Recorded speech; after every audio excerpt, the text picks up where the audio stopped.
Bienvenidos una vez más, estamos en vivo, 5 de la tarde a ¿Cómo estamos hoy? Temporada 2026, verano, acá estamos, en vivo con toda la información, con todo lo que está pasando en Argentina, alrededores y el mundo, claro que sí, un hermoso equipo, tenemos invitado especial, 5 de la tarde y como siempre, antes que nada las redes sociales se despliegan para que vos estés en contacto con nosotros, a través de Facebook, a través de Instagram, por supuesto, y claramente...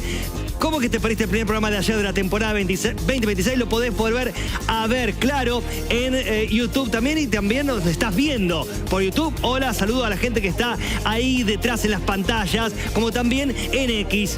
Nuestro WhatsApp, como siempre, el 11 58 35 87 69. Arrancamos, hay mucha información, hablamos de todo. Ahora les contamos un breve resumen. Antes que nada... Ella muy temprano está despierta, arrancó radios, está debutando en muchas cosas, pero sigue siendo parte de este hermoso staff. Lola Cordero. ¿Cómo le va? ¿Cómo le va? Feliz de arrancar de vuelta acá en esta semana. Ya estamos en un martes 13. Martes 13. ¿Qué onda? ¿Cómo es que eso? ¿Bien, no? ¿No te da lo mismo que sea martes 28? Lo miro con respeto. Con respeto. No. Por si acaso pasa algo. Por si... Estoy atenta. Sí.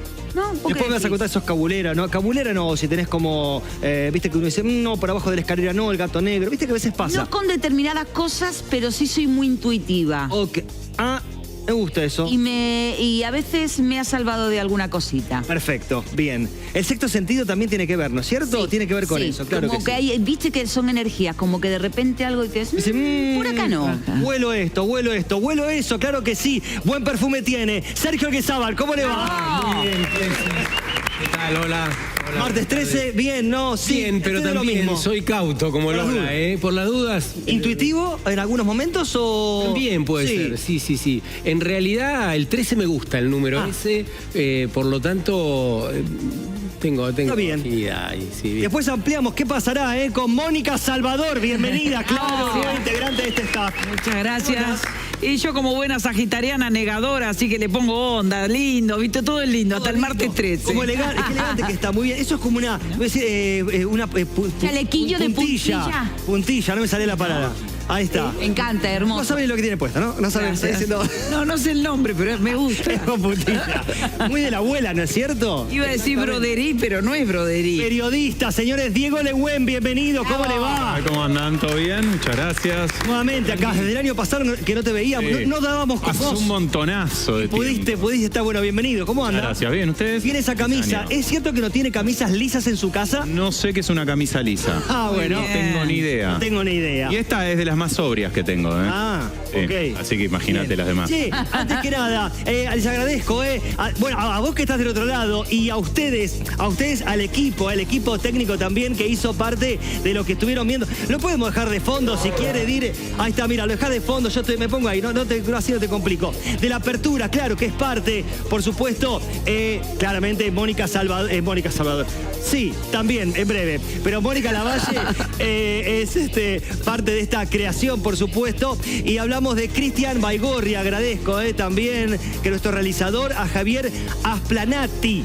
Ahí está, que es nuestro editor, a Hernán también, Leriman, por supuesto a Juan Pablo Lucas, sonido, y tenemos... ¿vieron dónde se hizo que fue bueno? Mirá, ahí está. Me pongo acá, mirá. Qué hermoso edificio, No me di cuenta dónde. Estuvo buenísimo, acá lo hicimos. ¿Un hotel? ¿Cómo? Está bien agradecer, no era hora de...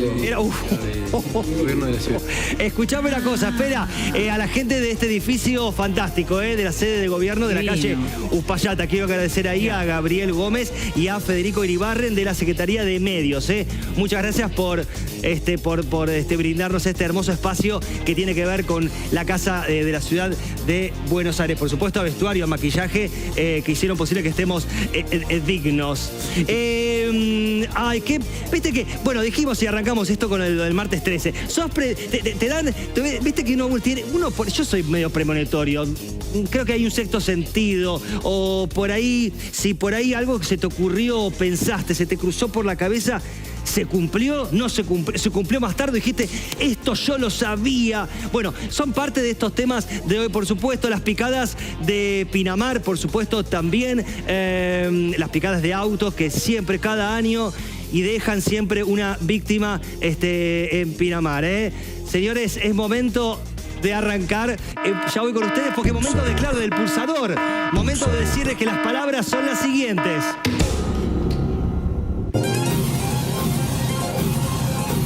Las palabras que están dando vueltas, por supuesto, en todas las redes, claro, como derrumbe o la ola gigante, la inflación, las picadas ilegales, Tapia, Jason Jiménez, Julio Iglesias. Como siempre, de estos temas, 3 rescatamos y ampliamos, que es la primera palabra. Arrancamos, mirá. Tremendo eso. Ola gigante. ¿Fue realmente un meteo tsunami? De eso hablamos. Nos metemos en la noticia y dice así. Los videos de la ola gigante que impactó en la costa atlántica y dejó un muerto y decenas de heridos. La oleada afectó a las localidades de Mar Chiquita, Santa Clara del Mar, Camet, puntualmente es Camet Norte y Mar del Plata. Los guardavidas tuvieron que realizar varios rescates y reanimaciones en la playa. Como ya saben, vamos con el video, ya saben que dejó esto un muerto y más de 30, 35 heridos. Este es el video, mirá. De repente está subiendo la marea.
Ahí está, Qué locura. Sí, Mónica, qué locura. Ya vimos todo, lo vimos, bueno, en las noticias, en el último momento. Nosotros, le cuento a la gente, tenemos un WhatsApp y estuvimos como whatsappeándonos sobre todo era minuto a minuto y por lo que pasó. Acá estamos viendo imágenes, es terrible, ¿no es cierto? Cuando la ola de este meteo tsunami, y nos metemos un poco en el detalle, la diferencia que hay con rápidamente, un meteo tsunami tiene que ver con la diferencia de la presión atmosférica, pues es algo más superficial, que por eso puede darse, ¿no? Un cambio brusco del clima, algo frío. Córteme la cucaracha del control, por favor. Gracias. Y el tsunami tiene que ver, también puede ser desde la parte atmosférica, pero algo que empuja desde abajo, de lo que es las placas tectónicas. Esa es la diferencia a grandes rasgos. Después nos metemos con un técnico, seguramente. Mónica, ¿qué te pasó cuando viste estas imágenes y a la gente con esta sorpresiva, ¿no es cierto?, cuestión natural?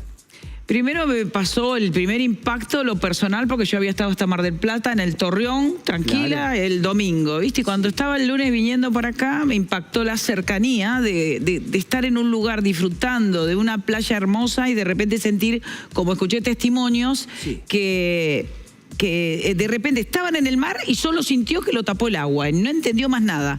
Y otro de los temas, inmediatamente de eso me viene la parte de la prevención y siempre la niñez. Entonces, debería ser obligatorio aprender a nadar antes de los 6 años. Es algo que lo tengo siempre pensado. Eso es absolutamente elemental, que los niños aprendan a nadar y que todo adulto sepa nadar, porque según leí, no sé si está corroborado o no, no sabía nadar la persona que no pudo salir con vida. playa. Entonces a veces pasa eso, no aprenden de chicos, y en los chicos mismos mucho sistema de seguridad. Está bien, semejante evento, semejante trauma podía pasar, que sea otra cuestión, pero sabiendo nadar hay altas posibilidades de cualquier accidente dentro de las piletas o dentro del mar, como en este caso. Sí, Diego, como periodista, ¿qué te pasó? Son tragedias... ¿Qué te pasó a vos, Diego? No, Periodista, digo, desde tu mirada. Sí, totalmente. Son tragedias inevitables. Lamentablemente sucedió un día de mucho calor, en hora pico, donde todo el mundo estaba en la playa. Podría haber sucedido a las 8 de la noche y no pasaba nada. Podría haber sucedido a medianoche y no pasaba nada. Lamentablemente estas cosas son inevitables, son muy difíciles de prever y no hay muchas opciones al respecto. Está buenísimo lo que ella dice, es ojalá todo el mundo supiese nadar. Es fundamental. Deberíamos, me parece, empezar a incursionar un poco en lo que tiene que ver con los nuevos modelos de educación, donde hablemos un poco de la economía, donde hablemos un poco de aprender a nadar y otro tipo de cosas que quizás hace muchos años que se vienen dejando de lado. Pero es inevitable. Mi viejo casi se muere un día también porque se había metido con unos amigos a cuidar unos chicos en la playa y lo agarró una marea y cuando se dio vuelta tenía la playa así chiquitita y los chicos se le colgaban de la desesperación del cuello. Claro. Salió de casualidad. Pero digo, a veces hasta sabiendo nadar te agarra pánico, te pasa algo adentro. Ayer escuchaba, ¿no es cierto? Después ampliamos, ahora tenemos un testimonio, pero después abrimos un poquito más el tema. Pero esto de que... ¿Qué hace uno primero, no es cierto, con esta desesperación? Ayuda, agarrás a tu hijo y ayudás al otro. Salís, ¿qué salvás? ¿A quién? ¿Qué agarrás, no es cierto? Es muy amplio. En breve tenemos a uno de los protagonistas que también estuvo ayudando ayer un poco en la salvación, o en el salvataje, mejor dicho, a diferentes personas que estaban en la playa. Antes que nada tenemos un video de presentación porque vamos a presentar a otra persona para que nos explique técnicamente qué pudo haber pasado. A ver, mira. Analizando el evento anómalo que ocurrió hoy en Mar del Plata y en la zona de Mar Chiquita, se está hablando de un meteotsunami y, bueno, en mi modo de ver, no hay elementos para poder certificar que haya sido un meteotsunami. Acá estamos viendo la sinopsis de superficie.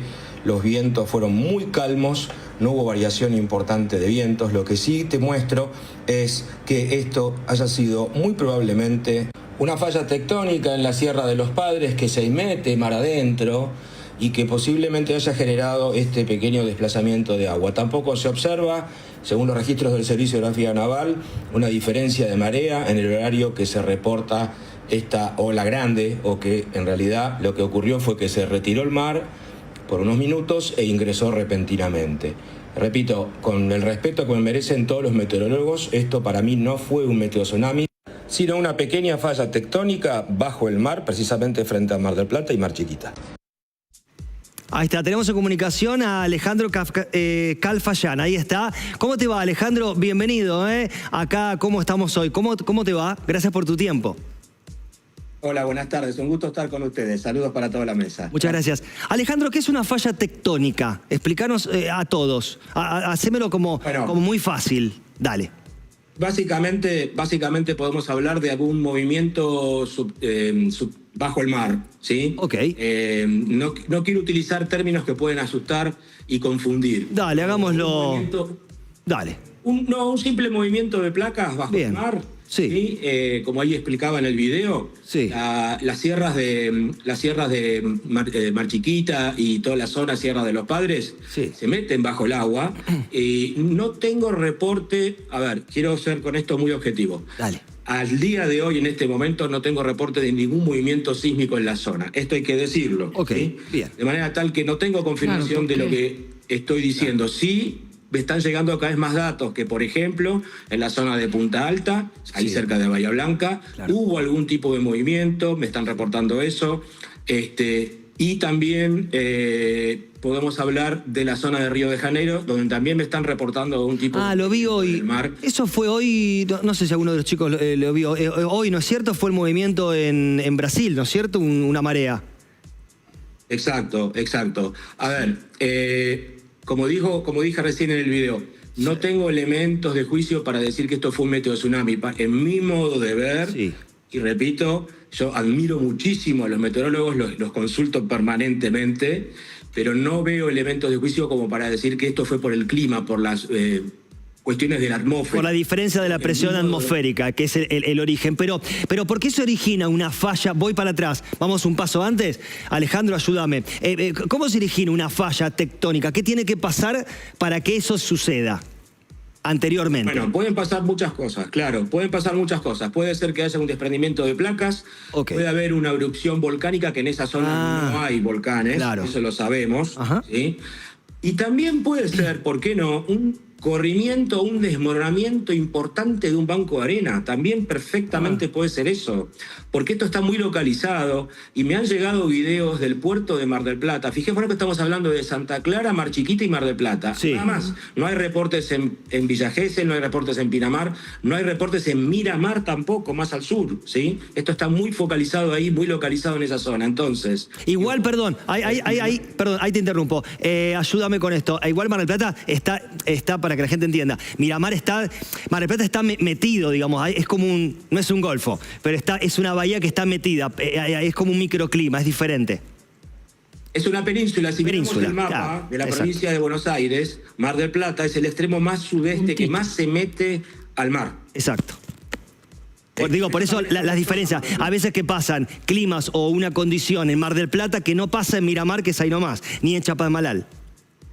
Justamente, Claro. es lo que acabo de decir. Por eso también Mar del Plata es tan ventosa. Sí. Porque está metida en el mar. Precisamente Cabo Corrientes, que es el extremo más que se mete en el mar en Mar del Plata, es donde más estamos prácticamente como si fuera que estamos en alta mar. Claro, ¿sí? sí. Ahora bien, estuvimos analizando todos los registros de ayer meteorológicos, Sí. o sea, dirección del viento, temperatura y presión, y los cambios en presión atmosférica no fueron bruscos. Ok, ¿sí? bien. El viento sí rotó. El viento rotó del noroeste, pasó por el oeste y terminó en el sudeste. Rotó por el oeste, no rotó por el este. ¿Qué quiero decir con esto?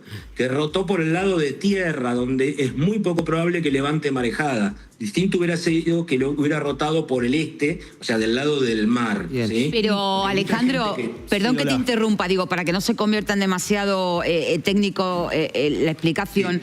Yendo a lo que dicen los testigos dicen, por ejemplo, Álvaro Navia, actor con el que hablé esta mañana, que estaba justamente ahí. Dice, lo primero que notamos en la playa con mi hijo de la mano era que el mar se había retirado como a una cuadra. Que no era normal a esa hora, no es que era subida o bajada de marea, típico. No. El mar literalmente se había ido una cuadra. Entonces empezamos a caminar para llegar al agua y no llegábamos más. Y con mi hijo, él le dice al hijo, che, esto parecería un tsunami. Ay, papá, qué tonterías. Esta conversación se repitió en todas las familias en ese Es que el tsunami se da así, se retira el agua Bueno, y es que en vuelve realidad con todo. lo que vivió la gente fue eso. Lo que conocemos Exacto. popularmente como un tsunami. El mar se retira, vos caminas hacia el agua porque quieres ir a mojarte y cuando ya tocas el agua vuelve Sí. y como contaba otro testigo con el que hablé ayer, decía, yo tenía el agua por los tobillos y en un segundo tenía el agua en el esternón. Sí. Y ahí la fuerza del mar me llevó hacia adentro. O sea, por eso en este caso, saber nadar o no nadar no te iba a salvar de la situación, porque la fuerza del agua volviendo y retirándose de vuelta te llevaba hacia el fondo. Entonces, mi pregunta es, hay otro dato más. La gente dice que sintió viento extraño, o sea, como unas diferencias de vientos y que de repente pasó de 37 grados a 19. Con esos datos, ¿qué conclusión podemos sacar? Porque esos son datos de gente que estaba viviéndolo. Exactamente, totalmente de acuerdo. A ver, lo que ocurrió con el viento fue lo que se conoce como la virazón de verano, que es cuando el viento empieza a soplar del norte por la mañana y luego por la tarde rota al sudeste o al sudoeste, o sea, rota el viento. ¿Lo hizo en forma abrupta? Sí, lo hizo en forma bastante abrupta. Y cambió también, eso hizo que baje la temperatura aproximadamente 10 grados, porque el viento del oeste trae fresco, ¿sí? Y hace subir la presión. Claro. Todo lo que me acabas de decir respecto a esta persona que estaba con el hijo en el agua, todo se condice con lo que decimos tsunami. Pero yo quiero tomarlo con pinzas, porque la palabra tsunami nos da mucho miedo a todos. Claro. ¿sí? Y no tenemos que tomarlo como es el tsunami que desafortunadamente ocurrió hace 20 años. No estoy de acuerdo con vos, Alejandro. Disculpa que te interrumpa. No estoy de acuerdo con vos. ¿Sabes por qué? Porque es como cuando le tenemos miedo a la palabra cáncer. A las cosas hay que mencionarlas como son para que tomemos conciencia y precaución.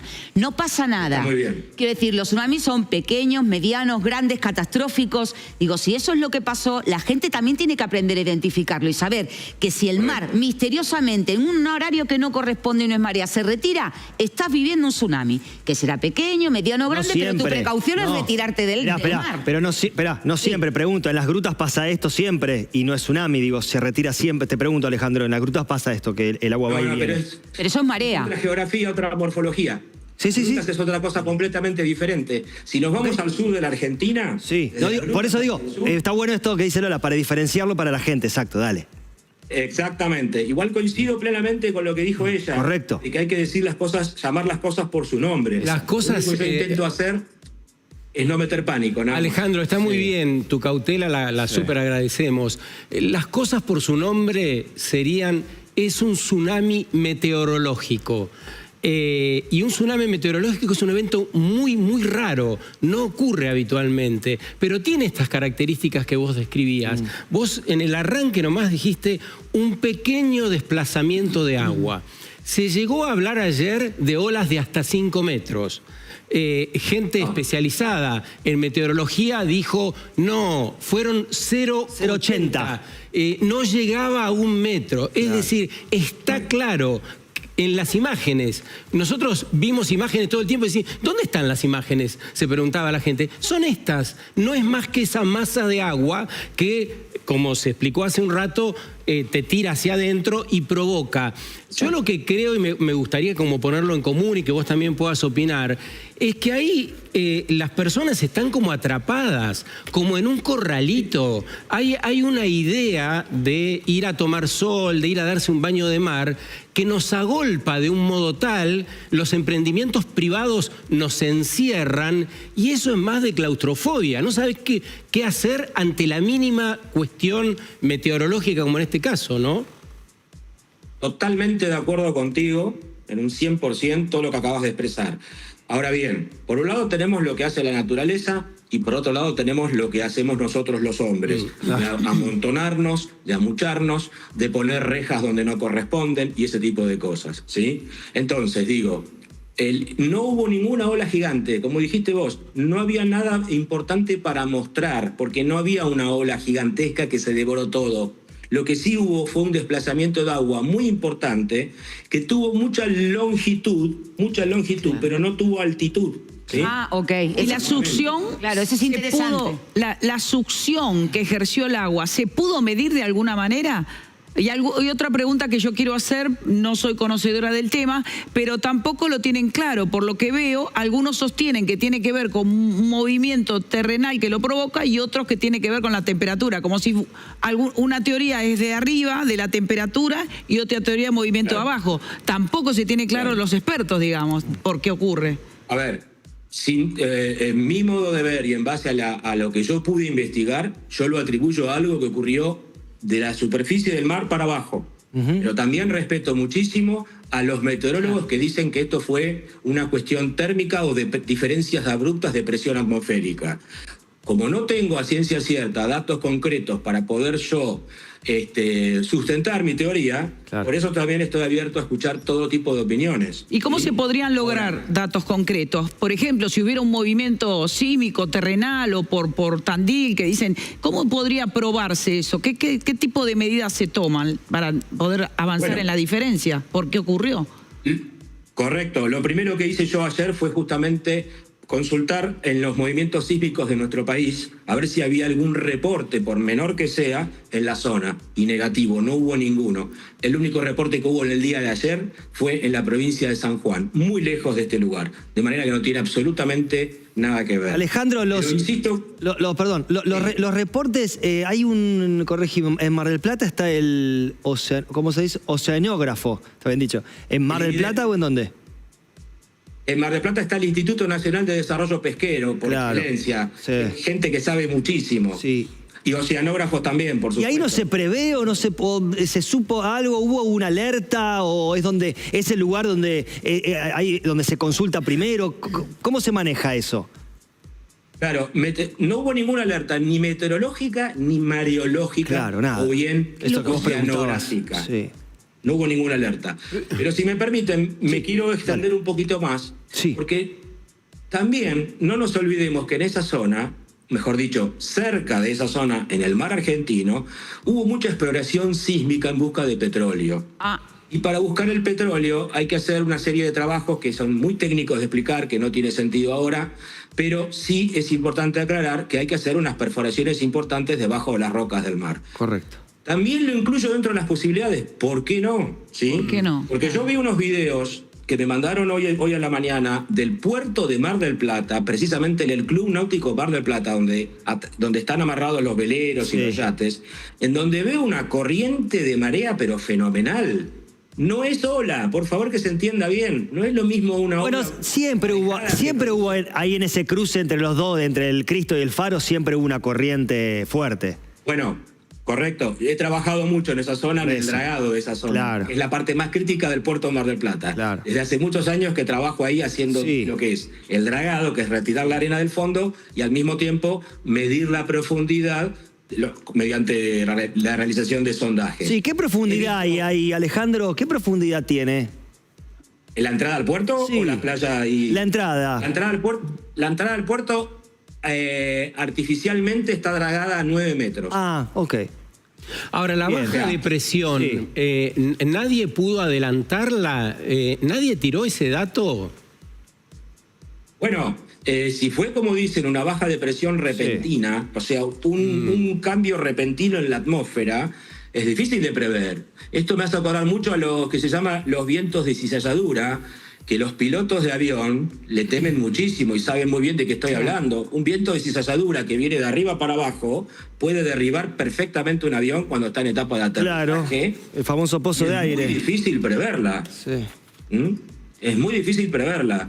Entonces, yo no es que quiero dejar en claro esto. Sí. No es que yo me estoy aferrando a mi teoría, sino que hasta ahora ya pasaron 24 horas del evento y todos los datos que estoy juntando, que me están llegando, me inclino más por una cuestión debajo del mar que encima del mar. Ahora, si hoy, mañana, pasado, aparece un dato concreto, comprobable, que es algo que ocurrió en la atmósfera, bueno, por supuesto, voy a cambiar de opinión. No me cierro a nada. igualmente es muy interesante lo que planteas porque también nos abre la cabeza para entender que hay otros fenómenos que pueden producir, si no algo así, algo por lo menos similar.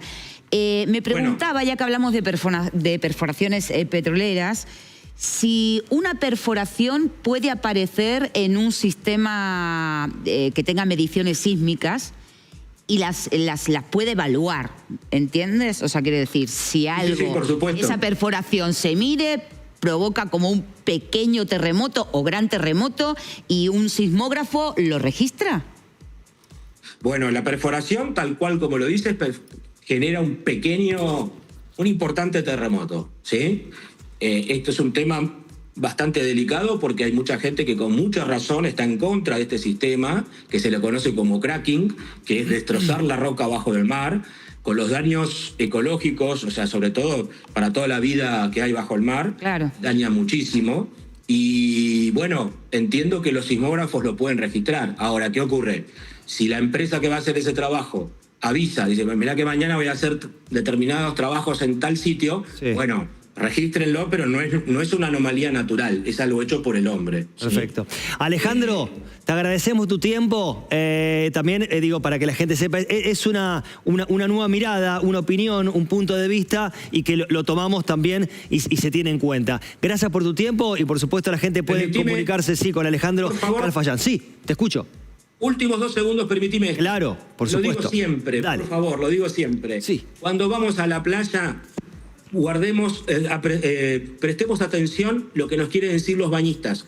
Claro. Perdón, los guardavidas. Guardavidas, está bien, está bien. Exacto, los guardavidas. Sí. Si somos bañistas, no tenemos por qué conocer, pero ellos saben, no solo saben rescatar gente, no solo saben nadar, sino que conocen el mar. Gracias a la labor de los guardavidas Sí. ayer, esto pudo haber sido una tragedia mucho más grande. Nunca dejemos de consultar a los guardavidas qué es lo que está pasando con el mar. Muchas gracias. Abrazo, gracias por el consejo. Está muy bien, es así, ¿eh?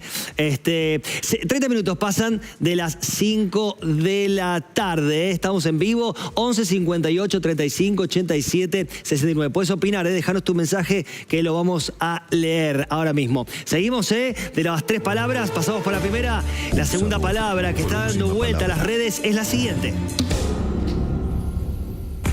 Picadas ilegales, la frontera de la muerte. ¿De qué estamos hablando? Ampliamos el tema. Mirá. Pinamar, un nene de 8 años lucha por su vida tras un choque en la frontera. El menor herido fue trasladado en ambulancia al Hospital Zonal, donde permanece en terapia intensiva bajo pronóstico reservado tras una colisión entre una camioneta Amarok y un UTV. Esos jeep chiquititos, ¿viste? Que se hacen como esas los pequeños picadas, ¿no es cierto? ¿no? Espontáneas, ¿no es cierto? Pero digamos que siempre pasa, lamentablemente, cada verano, lo decías cuando hablábamos, ¿no? Recién antes del aire, cada verano hay una víctima. En Pinamar, sobre todo. En Pinamar, y que nunca se soluciona y que nunca hay una solución final, ¿no es cierto? Porque Pinamar... Una mirada, sí. Perdón. No, tuyo. Pero digo, Pinamar tiene esas amplias playas que después se fue a Pinamar Norte y después apareció la famosa frontera. Hermoso lugar donde podías ir y pasar el día y ir si tenías algún cuatriciclo o estos coches que son para 2, 4 personas o 6. Esas son las Amarok. Ahí está. Sí, ahí está la frontera. Igual. Sí, dale, ¿cómo? En los últimos años empezaron a entrar camionetas enormes, 4x4, a hacer picadas, entran con cuatriciclos, le dan cuatriciclos a menores de edad, les dan la MTV, creo que se llaman los cochecitos que son para correr también 2 personas. UTV, ahí está. Ahí está, eso lo que ven ahí. Hay de 2 y de 4. El accidente, que está el nene internado de 8 años, Mónica. Ese adulto llevaba 2 nenas y el nene que está internado de 8 años en gravedad. En un coche que hay de 2 o 4. Tiene muy poca protección en lugares donde corren barreras. No se pueden echar culpas, pero debemos hacernos responsables. En las calles de Pinamar en estos últimos años, en las mismas calles vos vas pasando y te pasa un chico de 9 con uno de 11 atrás, en cuatriciclos como si fuera un juguete. Ahora, ¿qué pasa también, no es cierto? Entre el entorno, la familia, los que acompañan, el permitir, ¿qué pasa cuando uno dice, o si tiene que decir que sí, ¿por qué no decirle que no al niño? Pero hay información de último momento, ¿no es cierto? Sí, con respecto al estado de salud de este chico de 8 años, mira, quiero linkearlo con lo que hablábamos de lo que pasó en el mar. La playa, sí. Porque tanta gente ayudó, los bañistas hicieron un montón, pero había gente con canoas ayudando y demás. Y en este caso también pasó lo mismo. Vos sabés que nada más ocurrió el accidente, el nene que era atendido, la gente alrededor no sabían qué hacer porque el nene estaba totalmente con los labios morados y sin poder respirar, y pasaron 2 médicos tucumanos que estaban tomando sol, una pareja, y se acercaron, y uno de ellos es pediatra y fue el que le salvó la vida en el momento porque lo asistió ahí, hasta que llegó la ambulancia y lo pudieron seguir tratando. En este momento lo que se sabe es que tuvieron que operarlo, que la operación salió relativamente bien, tuvieron que volverlo a tratar, está obviamente con cuidados intensivos, no hace falta trasladarlo porque hay que decir que el Hospital Municipal de Pinamar es de alta complejidad, con lo cual no hay necesidad de trasladarlo, puede quedarse ahí tranquilo. Porque si no van a Mar del Plata. Tiene derrame interno, tampoco puede trasladarse. Hay varias cosas, tienen un problema pulmonar, hay un problema en el hígado y lo más preocupante que no se puede solucionar por el momento es la secuela neurológica, que hasta que no se despierte no se va a saber si hay. Claro. En este momento la mamá está con tratamiento psicológico.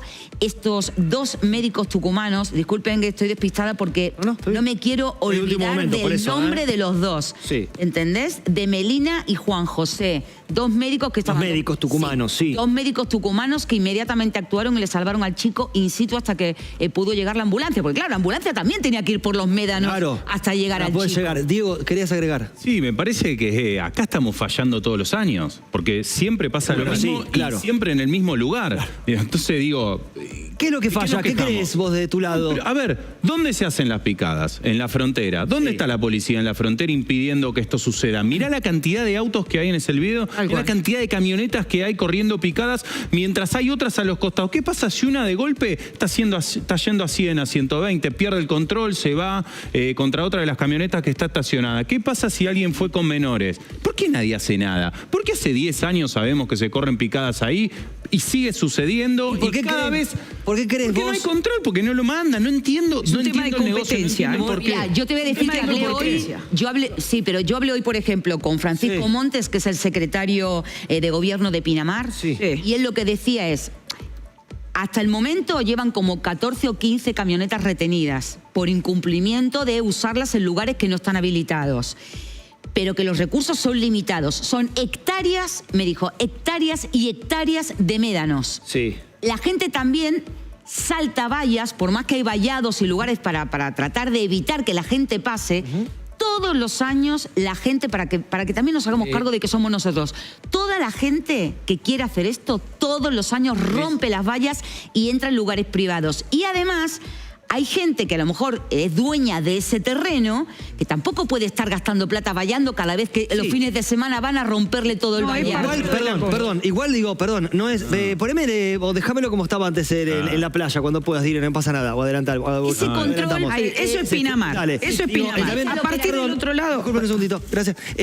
También el tema es, esto como decías, Lola, me lo repetís, que dijiste al comienzo, Mira, Lola, que... eso es, mira. El operativo se llama de sol Claro. a sol. Y que lo que controlan es si están óptimos o no las camionetas, digamos, sería... Si están circulando por lugares que estén habilitados para circular Claro, con las camionetas. porque el tema es que no tienen que entrar, ¿no es cierto? Pero El tema claro, es que no tienen que yo entrar ahí. Invito un poco, Dale. siguiéndote, Dale, Emiliano, sí.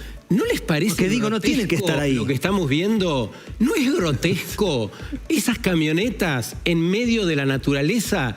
Los municipios de la costa diciendo, somos más verdes, somos más naturales, bienvenidos a la naturaleza. Ahí hay médanos, que son sistemas demasiado sensibles. No podemos entender esto que es casi básico, que es de tercer grado. Los médanos son sistemas sensibles. Médanos y esas poquitas... Pero lo permiten, claro. ¿Y por qué lo permiten? No, pregunta, ¿eh? Además, hoy Competencia. escuchaba al intendente de Pinamar diciendo, bueno, pero es un ámbito privado. Acá hay responsabilidad del Estado, porque estas son ciudades que habitualmente durante todo el año están pobladas con el 10% de las personas que hay ahora.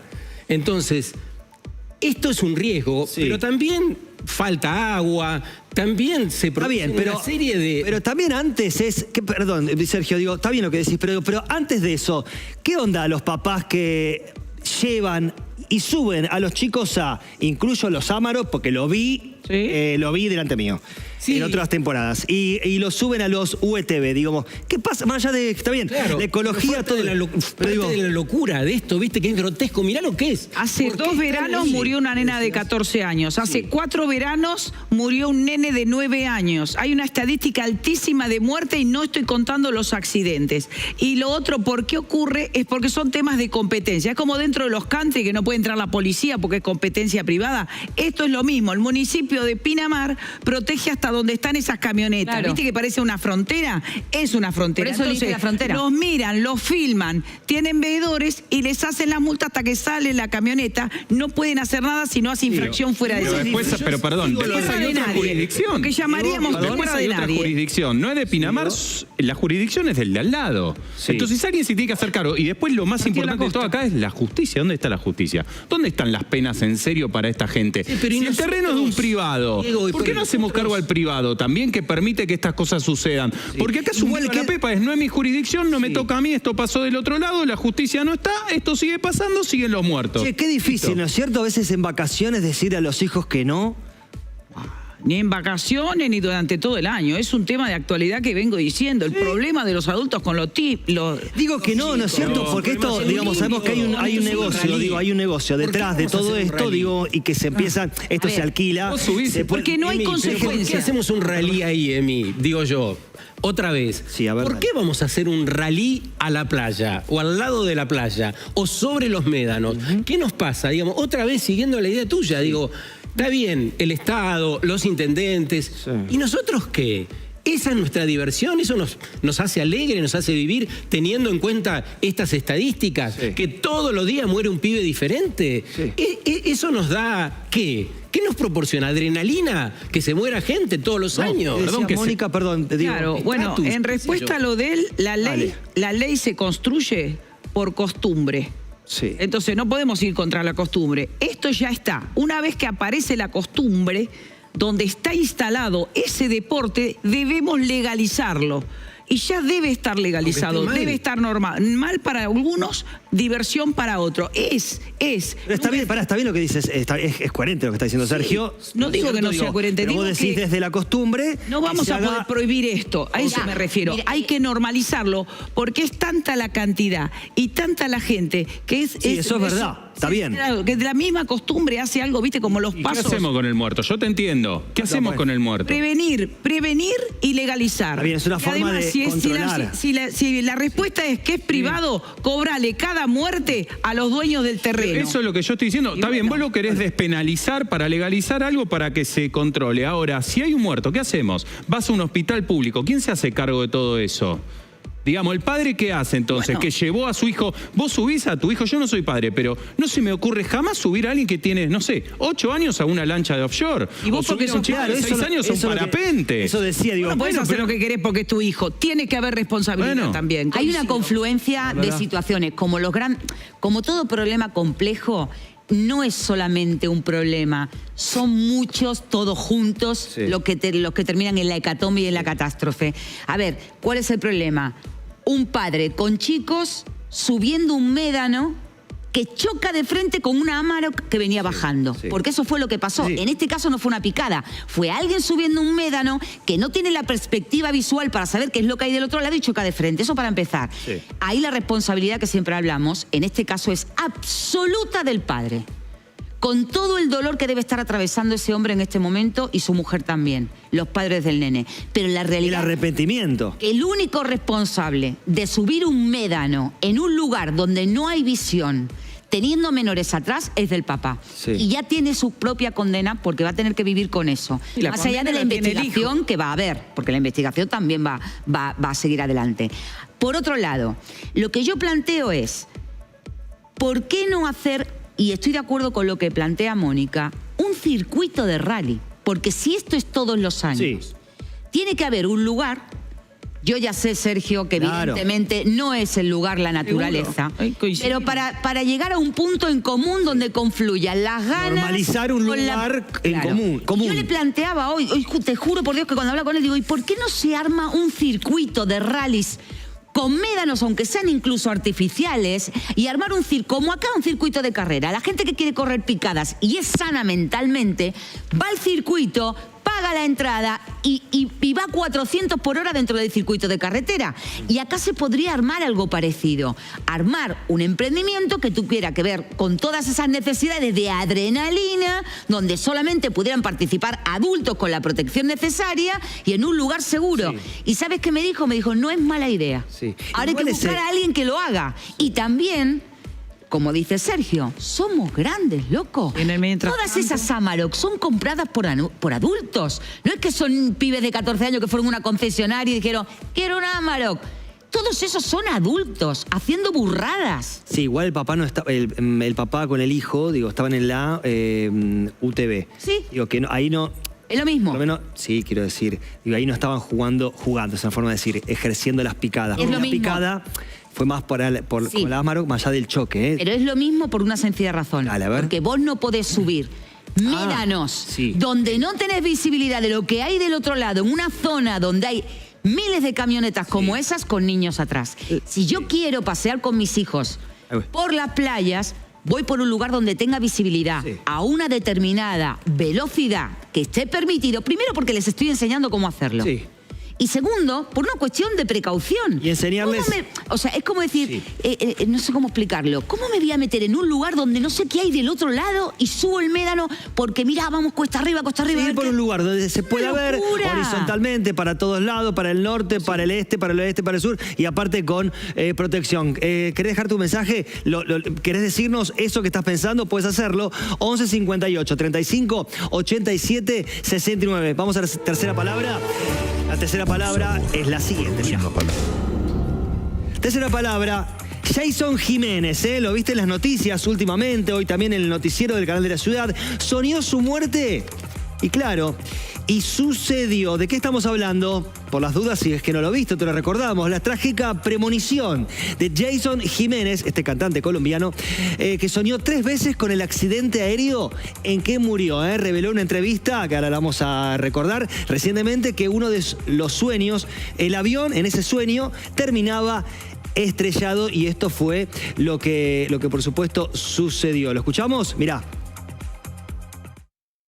Yo me empiezo a soñar un tema muy delicado, y es que íbamos a tener un accidente. Lo veo 3 veces y fue puta accidente, Juan Pablo. Nunca he dicho esto, nadie lo sabe. 3 veces, 2 sueños en España, el Señor me muestra todo lo que tenía que hacer. Todo lo que tenía que hacer. Yo tengo un avión. Yo me sueño 2 veces en España, en gira en España, que yo llego a Olaya, en Medellín, que el capitán me dice, Jay, estamos listos. Que yo le digo, marica, vaya a darle una vueltica al avión. Vaya a darle una vueltica al avión y vuelve. Que el man prende el avión, despega, y cuando regrese me dice, marica, Jay, marica, menos mal, menos mal. ¿Qué pasó? Y digo, huevón, se me soltó un tubo. ¿Cómo así? Me dijo, sí, pero como iba liviano no pasó nada, ya lo corregimos, ya pusimos todas las correcciones, vámonos. Y yo despierto porque el capitán estaba desesperado diciéndome que íbamos a tener un accidente. Como a los 8 días vuelvo y me sueño la misma mierda, pero ya yo me subí al avión, el avión se estrella, faltaban 15 días para nacer mi hijo, y yo empiezo a ver todo Medellín como yo me estoy yendo. Y lo primero que pienso es mierda. Entonces, cuando yo rebobino en el accidente, el piloto me dice, don Jason, ya estamos solos. Y yo, no, marica, vaya a prender el avión, denle una vuelta. Me sonrío porque la vi a Mónica, nos agarró en piel de gallina los dos cuando dijo eso, lo del hijo, y de que fue hacia arriba y vio el accidente.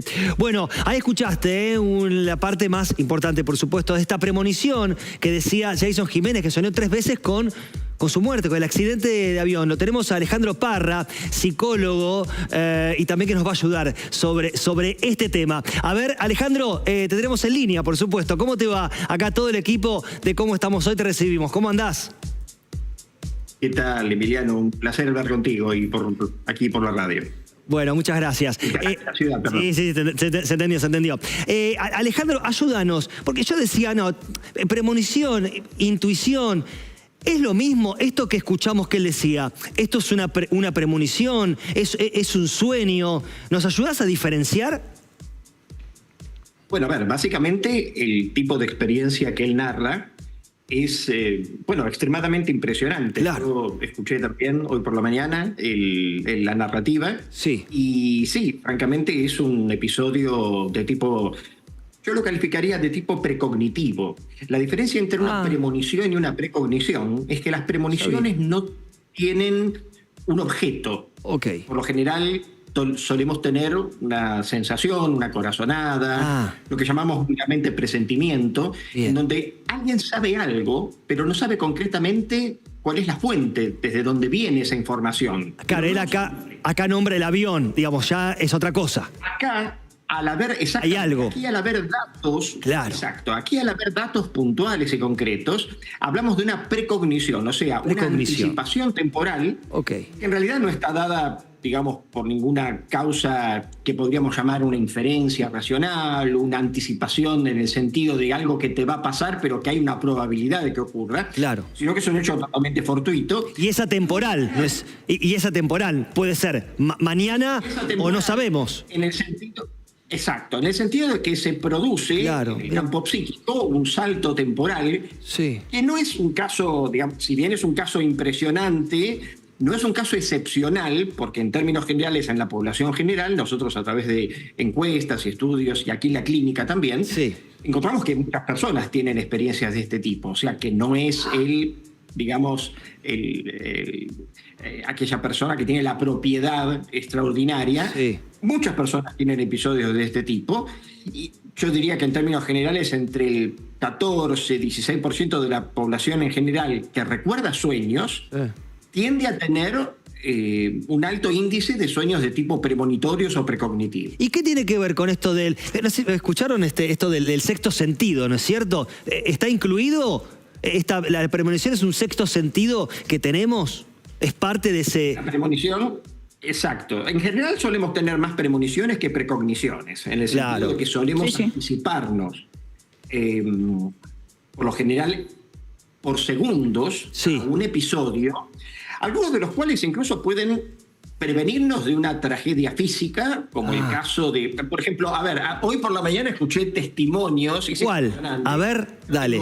Relatos en torno al tema que hablaban anteriormente. Por ejemplo, a ver. Personas que tenían, que narraban sensaciones extrañas en la previa a que la ola. Lo de la ola, ok. Y así. Así como estos episodios, de los cuales escuché 1 o 2, nosotros venimos recopilando historias, por lo menos desde los años 80, pero principalmente, por ejemplo, cuando fue el episodio de la voladura del AMIA, el atentado. Sí, señor. Y ni hablar, por supuesto, del caso del 9/11 y otros muchos episodios. Ahora, cuando... En algún punto... Dale, vos, termínalo. Digo, en algún punto nuestra mente tiene una opción temporal de anticiparnos, pero a veces ese radar falla. Y por supuesto puede ocurrir que personas que a lo mejor tienen este tipo de premoniciones, aún así, digamos, las cumplen y acaban con su vida. Claro, eso te iba a preguntar, digo, si él se hacía caso, ¿no es cierto? Digo, esto nos preguntábamos antes en preproducción. Si él se hacía caso de lo que él estaba ya soñando y hubiera hablado con el piloto según su sueño, ¿el destino lo hubiera cambiado? ¿Se puede cambiar el destino? No, definitivamente no. Eso es un tema delicado. Por ejemplo, yo conozco muchas personas que, por ejemplo, tiran las cartas o hacen tarot, o se dedican a una práctica divinatoria. Y, por ejemplo, me han confesado de sentir culpa porque, por ejemplo, no pudieron prever o anticipar la muerte de su propio hijo. Entonces, digo, Alejandro, cuando tiene alguna consecuencia. Cuando aparece esa sensación precognitiva, como vos decís, según los estudios que tienen, las personas tienden a atender esto. ¿Y qué les pasa? ¿Se asustan? ¿Se los cuentan a otras personas? ¿Qué dice la historia que ustedes seguramente han recabado con los testimonios? Mira, en términos generales, personas que suelen tener experiencias paranormales en general, y en el caso de los sueños en particular, las experiencias paranormales tienden a ser inconfesables. O sea, hay vergüenza, temor, ansiedad, sensación de culpa. En el caso de los sueños premonitorios, la sensación de culpa es bastante común. Por ejemplo, muchas personas suelen tener sueños o episodios en los que anticipan la muerte de un ser querido. Y esto ocurre con cierta frecuencia. Y entonces comienzan a preguntarse de forma, vamos a decir, entre comillas, irracional, que si ellos de alguna manera no pudieron ser productores o de alguna manera la mente los engañó o ellos inconscientemente deseaban esto. Y en realidad lo que hay que entender es que las personas que tienen premoniciones son simplemente espectadores de un evento que el radar de su mente, cuando hablamos de radar no nos referimos a lo que sería una exploración de un terreno en el espacio-tiempo normal, sino que de alguna manera ese radar funciona como un barrido temporal. Vos estás barriendo con tu mente un evento futuro que, digamos, es en algún punto inevitable. La mente captura esa información, pero lo traduce, sobre todo a través de sueños, por medio de condensaciones, desplazamientos, simbolizaciones, que son las operaciones básicas de todos los sueños. Alejandro, ¿vos tenés intuición? Sí, todos tenemos intuición, es mala la pregunta. ¿Desarrollaste la intuición? ¿Sos premonitorio? ¿Sabés ubicar lo que sentís? Decís, no, esto es esto por tu experiencia, digo. Mira, más que por mi experiencia, yo soy psicólogo, psicoterapeuta, y aquí en el Instituto de Psicología Paranormal nuestro propósito es trabajar en la orientación clínica a personas que vienen con diferentes tipos de experiencias, por ejemplo, gente que dice ver apariciones, fantasmas, se siente atacada por demonios. O sea, no tenemos una posición ni religiosa, ni teórica, ni filosófica al respecto, somos simplemente exploradores, investigadores de la temática. Lo que yo tengo, básicamente, es la experiencia clínica de las personas que vienen particularmente a nuestro centro, preocupadas por experiencias de esta naturaleza, Y en algún punto, algunos buscan inhibirlas, pero en términos generales la mayoría de las personas busca desarrollarlas de algún modo. Claro, y se puede, digo, para la gente que está mirando, y se puede desarrollar, ¿no es cierto? Digamos, ha sido testigo de eso, de esos pacientes que lo pudieron desarrollar y darle como rumbo, ¿no es cierto? Por supuesto, sí. En realidad, muchas personas buscan inhibirlo sencillamente por temor o por ansiedad. Claro. Bueno, Alejandro, es que también hay que pelear con tener premoniciones que no son positivas y querer meterte en ese camino y que vaya en paralelo con tu vida. Es absolutamente lógico de cualquier persona racional alejarse de una intuición que te está haciendo ser consciente de cosas que van a pasar y que además no puedes controlar. ¿Me explico a lo que voy? Solamente eso, lo más interesante del caso es que la mayoría de las premoniciones o precogniciones que se recuerdan suelen tener un contenido negativo, sobre todo porque son defensivas. En algún punto nos advierten de algo negativo, contraproducente que nos va a ocurrir. Pero también puede haber premoniciones positivas o más favorables, por ejemplo... Pero el que tiene esa capacidad... Sí, Alejandro, pero el que tiene esa capacidad generalmente no puede elegir. Ve las dos cosas. Está buenísimo. Por eso lo inhibes. Si uno está abierto a todo, ¿no es cierto? No puede seleccionar. Cuando vos abrís canales energéticos para escuchar lo que pasa a tu alrededor, el problema ¿cuál es? Que no todo lo que escuchás es sano. Escuchás mucha cosa oscura. Entonces, hay un planteo racional del por qué uno acalla determinados canales. Digo, por ejemplo, personas que saben dónde encontrar a otras personas fallecidas. ¿Vos sabés? Ahí nos encontramos con un territorio diferente, que es el territorio de la experiencia espiritual. Bueno, pero es paranormal, como vos decís, porque es una experiencia paranormal que a mí se me acerque un ser y me diga, decile a mi mamá que estoy en tal lado. Sí, por supuesto, sí, desde ya. Pero estamos hablando, o sea, eso es más cruzar un territorio que es el territorio de la espiritualidad, en el que también ocurren episodios de, por ejemplo, advertencias espiritual. Eso es absolutamente posible. El tema es si los sueños, puntualmente, porque lo que este hombre Jason tuvo, básicamente es un sueño.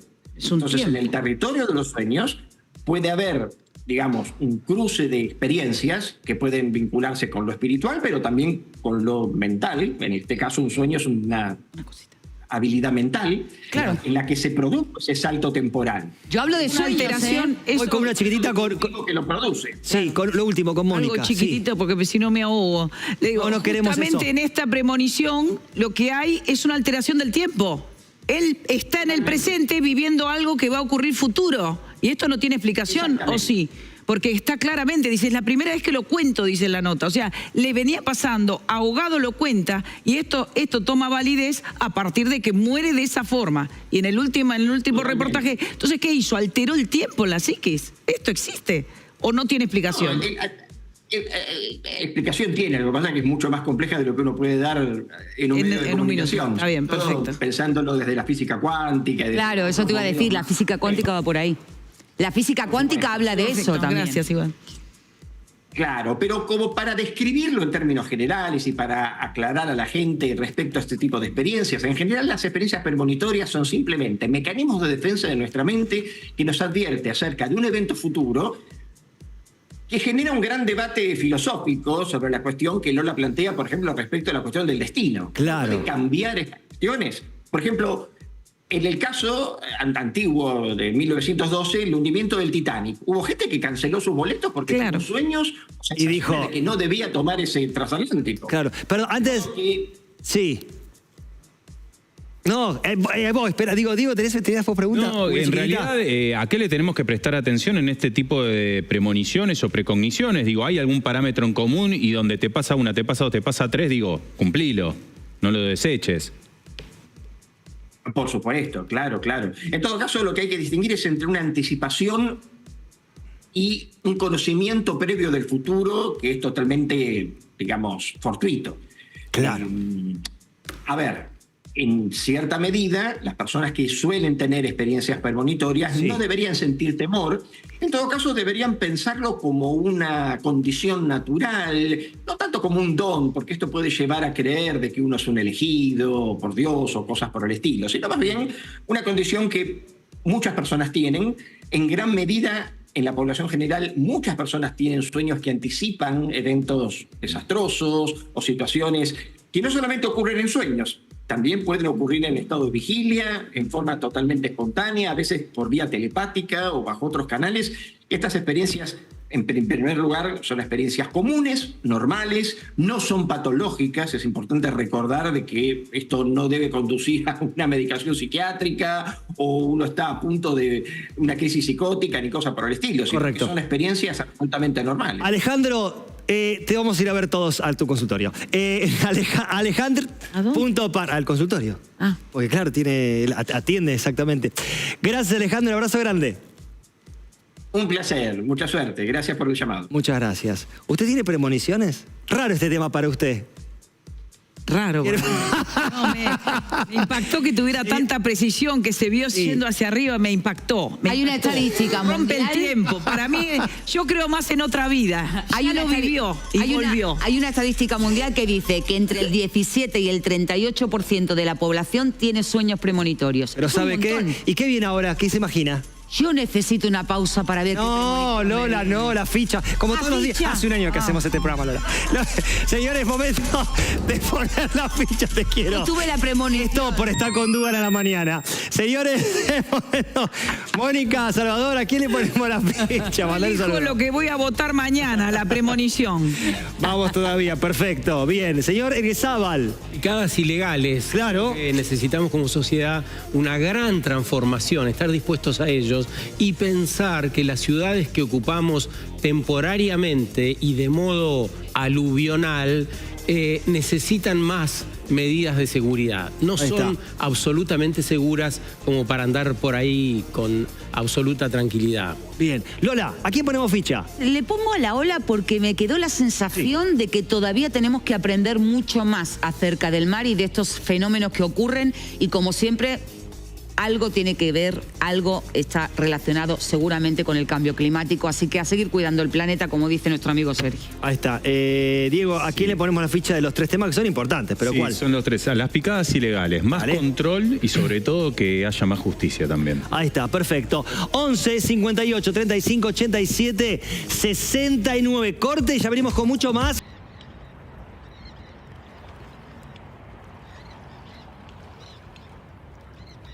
¿Te perdiste los videos más graciosos y divertidos de las redes? No te preocupes, estás en Circo Beat.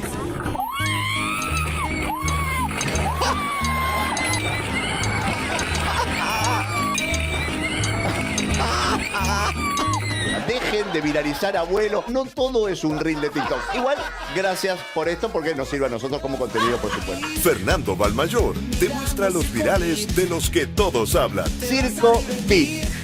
Circo Beat. De lunes a viernes a las 19. Por el canal de la ciudad.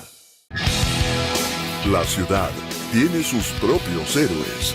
Conoce sus historias desde adentro en BA Emergencias. Móvil 414, examen, auxilio. BA Emergencias. Lunes a las 20. Por el canal de la ciudad. Simplemente información al terminar tu día. Noticias 2030. Venezuela libera presos políticos. Crece la cantidad de comercios cerrados. Nueva etapa del Rally Dakar y una sonrisa para todos los argentinos. Un equipo periodístico te espera en Noticias 2030. El rigor del dato. Con Silvina Brandimarte y Jorge Elías. De lunes a viernes. Por el canal de la ciudad.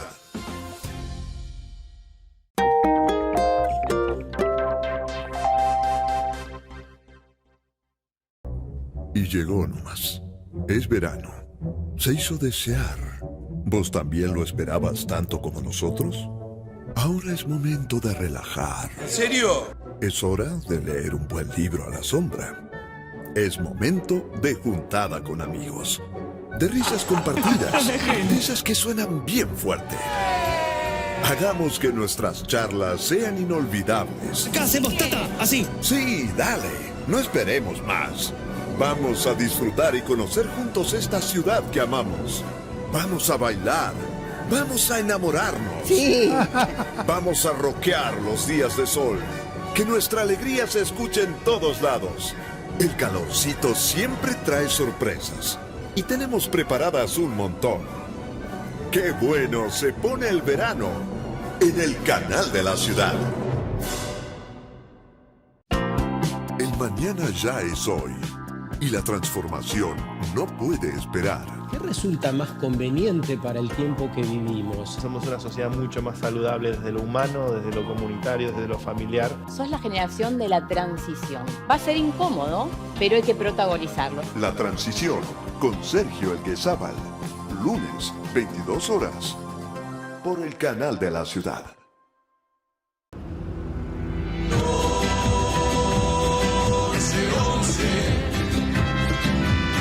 No es un carnaval, es un carnavalito. 11-11 es un carnavalito con la furia del tono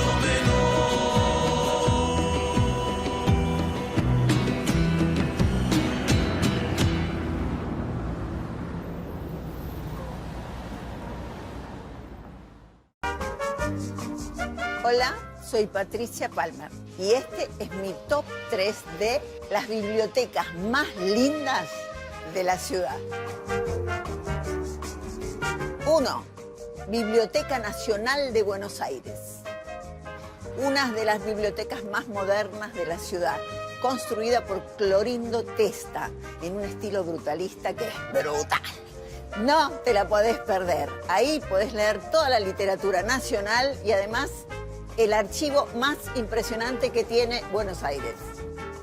2. Biblioteca del Congreso Nacional. Con un estilo arquitectónico que empata con el estilo arquitectónico del Congreso. ¿Sabés dónde está? Ahí por Hipólito Yrigoyen. Te metés, tenés todos los libros que vos quieras leer y además los documentos de toda nuestra historia nacional. Ahí, en la biblioteca. 3. Biblioteca Miguel Cané. En un barrio bien porteño, en el barrio de Boedo, que tuvo como director nada más y nada menos que a Jorge Luis Borges. Una biblioteca que además tiene infinidad de actividades culturales, talleres literarios, muchísimas actividades culturales.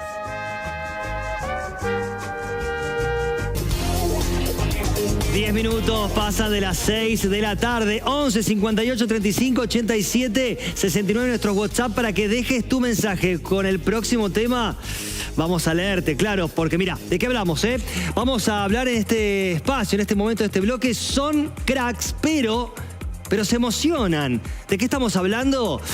Bueno, mira, te cuento.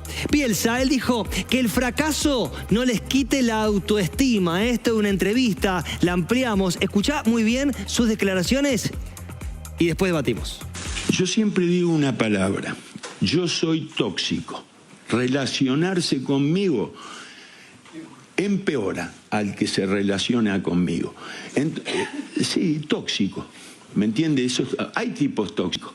Tipos que solo ven el error, que están corrigiendo, que demandan, que nunca están satisfechos con nada, que les gusta hablar solo del trabajo, que va a comer y lleva un diario porque no quiere integrarse con el resto para no tener que hablar de cosas que lo alejen de... Todo eso no crea que yo lo vivo como un karma, ¿me entiende? Pero ¿saben qué está basada esa conducta? En el miedo. En el miedo. El miedo, porque uno no disfruta por ganar. Teme por perder mucho más de lo que disfruta por ganar. Pregúnteselo a cualquier entrenador. Entonces, esa obsesividad está en la búsqueda de recursos que te alejen de la derrota y que te acerquen a la victoria.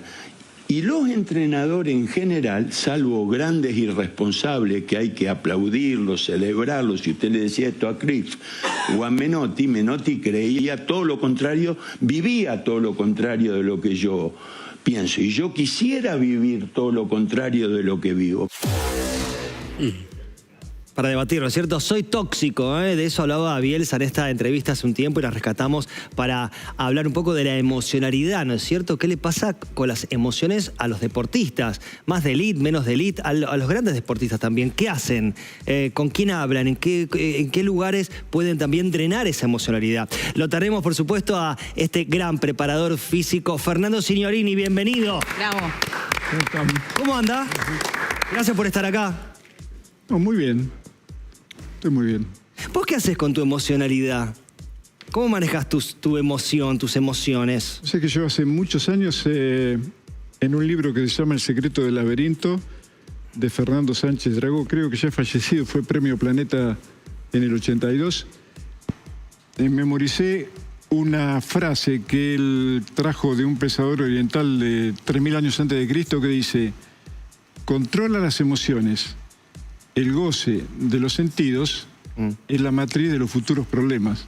Entonces yo a partir de ahí empecé a ejercitar ese control de emociones y hoy hay un montón de cosas que me emocionan, pero de ninguna manera el resultado de un partido de fútbol. Ni la victoria, ni la derrota, porque también hablamos de Borges, que alguna vez dijo que, bueno, no es de Borges la frase, pero se le atribuye de que no hay que darle tanta importancia a esos dos grandes impostores, como son la victoria y la derrota. Yo creo que si hoy me hiciera problema por un resultado de un partido de fútbol, tendría mucho de que arrepentirme, porque entonces quiere decir que no aprendí ni siquiera a vivir dentro de ese ambiente, ¿no? A mí me llamó la atención esto de que buscamos no perder, ¿no es cierto? Lo que decía Bielsa, ¿no? Digo, no, bueno, buscamos no perder, es un ejemplo, ¿no? Lo estimo mucho, tengo muy buena relación con él, pero yo no estoy para nada de acuerdo con lo que dice, en el sentido de que miedo a la derrota, ¿por qué le vas a tener miedo a la derrota? A lo mejor podés tener miedo o arrepentirte de no intentarlo. Claro. Porque el éxito no significa simplemente ganar, porque a lo mejor ganás sin merecerlo, ganás transgrediendo el reglamento. En cambio, yo creo que el éxito está en dar absolutamente todo por ser la mejor versión de uno mismo, y no solamente en el fútbol, en la vida. Acompañás, los que te están viendo ya saben, pero para los por ahí los más chicos o los que no saben, acompañaste mucho tiempo a Diego Armando Maradona, este gran ídolo argentino. Y a César Menotti, que él nombró también, a lo mejor estoy influenciado por eso también, ¿no? ¿Cómo manejaba Diego? ¿Cómo ayudabas vos, que tuviste en momentos muy buenos y muy complejos para ayudarlo? ¿Cómo manejaba esa emocionalidad? ¿Con quién descargaba esa emocionalidad? ¿Con quién drenaba? ¿En qué espacio lo hacía? Según, había momentos en que se enojaba mucho, pero otro, y yo lo recuerdo perfectamente, fue la final contra Alemania en el Olímpico de Roma. Sí. Un partido que Argentina, a lo mejor si no hubiera sufrido las 4 expulsiones en el partido previo semifinal contra Italia, se podría haber coronado. Sí. Pero cuando terminó el partido, yo lo estaba esperando en un patio que daba a los vestuarios, y comenzaron a bajar los jugadores argentinos, la mayoría con lágrimas, llorando, y él también. Entonces cuando llegué a él, que lo abracé, le digo: ¿qué son esas lágrimas? Y yo, porque entonces llorando así, que él le había prometido a Dalma y a Janina que les iba a llevar la copa. Entonces yo le dije: ¿qué copa? ¿Qué copa? Verás, lo único que falta es que ahora Dalma y Janina quieran, lo que necesitan Dalma y Janina de vos es tiempo. Tiempo, abrazos, caricias, eso. Sí. El título listo, ya está.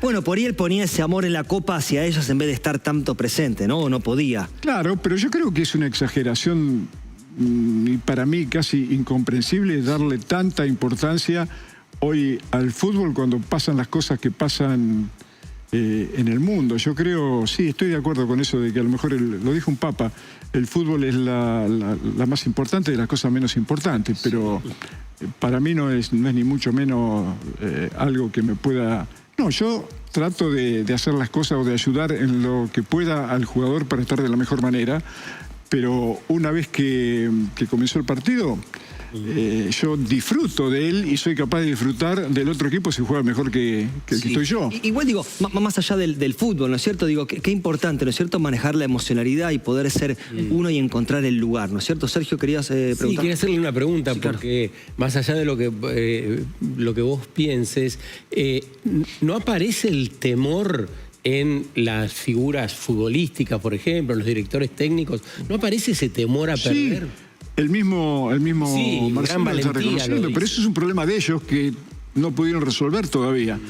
Porque hoy parece que la sociedad mundial está basada en el miedo. Mucho más con lo que está pasando ahora. Razones hay. Muchísimas, ¿no? Pero tal vez porque yo creo que también la religión, la fuerza de la religión se basa en el miedo. Porque a lo mejor si no existiera la muerte, ¿para qué queremos la cantidad de dioses que andan pululando por el mundo? Pero yo digo, no, respeto por todos, pero y mucho menos temor a perder. Si ahora, yo doy absolutamente todo. Claro. Sé que el deporte es eso, ¿no? Ahora, ¿vos crees, como dice el mismo Bielsa, que es tóxico lo que hace él?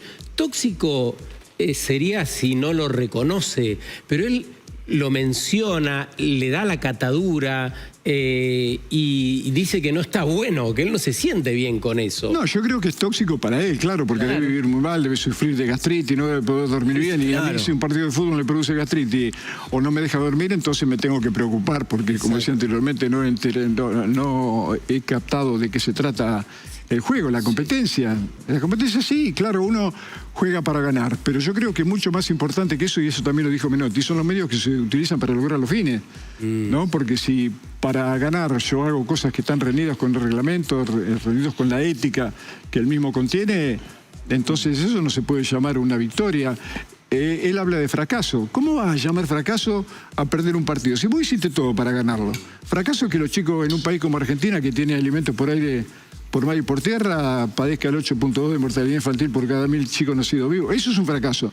Pero perder un partido de fútbol, no, ahí dice, en sumo es una decepción. Sí, leo algo que dice, ahí voy Lola, Marcelo Bielsa, que lo dijo en Olé, dice, eso yo lo vivo como un karma, dice, ¿saben en qué está basada esa conducta? En el miedo, claro. Porque uno no disfruta por ganar, teme por perder mucho más de lo que disfruta por ganar. Me acordaba, pues es que un psicólogo una vez me decía que le gustaba mucho el tenis, y me decía que los grandes tenistas, me acordaba por si vieron algunos de ustedes o en su casa la entrevista que dio el otro día, muy buena, Gabriela Sabatini. Y decía que todos los grandes tenistas tienen un psicólogo que los acompaña en los viajes para la contención. Digo, detalle de lo que... Está bien, es mucho más chico el equipo, ¿no es cierto? Sí, Mónica. Sí, lo que quería aclarar es que, bueno, los deportes individuales siempre tuvieron acompañamiento. En los deportes de grupo y de equipo ha evolucionado eso, porque hay una psicología, una psiquis de cada uno de los integrantes, pero también hay una psicología de equipo. Se vino evolucionando la psicología de grupo y se fue aplicando y se tuvieron mejores resultados anímicos y deportivos. Hablo fundamentalmente en el deporte de grupo, hablo del fútbol porque es completamente distinto, porque además la extracción de donde salen la mayoría de los jugadores son los barrios que el sistema todo, claro, ¿no es cierto? Pero entonces en deporte de equipo, digamos. Claro, pero es ahí a donde yo no veo, porque yo interactúo bastante con algunos movimientos sociales, con algunos referentes sociales en los barrios, en las villas, y yo no veo que haya psicólogos que van ahí a tratar de ayudar a los chicos de ese primer chico que a lo mejor no tienen para dormir, familias que no tienen para dar un remedio. Ahí creo que la naturaleza nos enseña cuando el arbolito nace y a lo mejor quiere ir para cualquier lado, pero si le pones un tutor, lo podés ayudar, ¿no?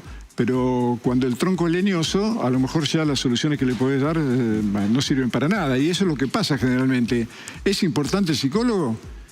Primero el deporte. Sí, depende también quién es el psicólogo, ¿no? La psicología del grupo, del equipo. Sí, la está conformado, grupo, claro, que el equipo siempre va a haber un líder. ¿Saben los ídolos, no? John Riviere es el que empieza en el manicomio a trabajar la psicología de grupo en los deportes. Se fue imponiendo cada vez más y dio buenos resultados, ¿no? ¿Saben los ídolos, no es cierto? Maradona, Messi, muchos más también, en el tenis, en el fútbol, en el handball, en el golf. Digo, que a veces tienen como, o llevan esa carga de sus hinchas, ¿no es cierto? Esa responsabilidad también, que también va en la carga emocional. Diego, dale. Sí. No, totalmente, es impresionante lo que pasa por la cabeza de los grandes deportistas de élite. Ahora, mi pregunta es, vos hablás de que problemas son otros, ¿no? Y nombraste algunos, los problemas sociales, la pobreza, la falta de comida.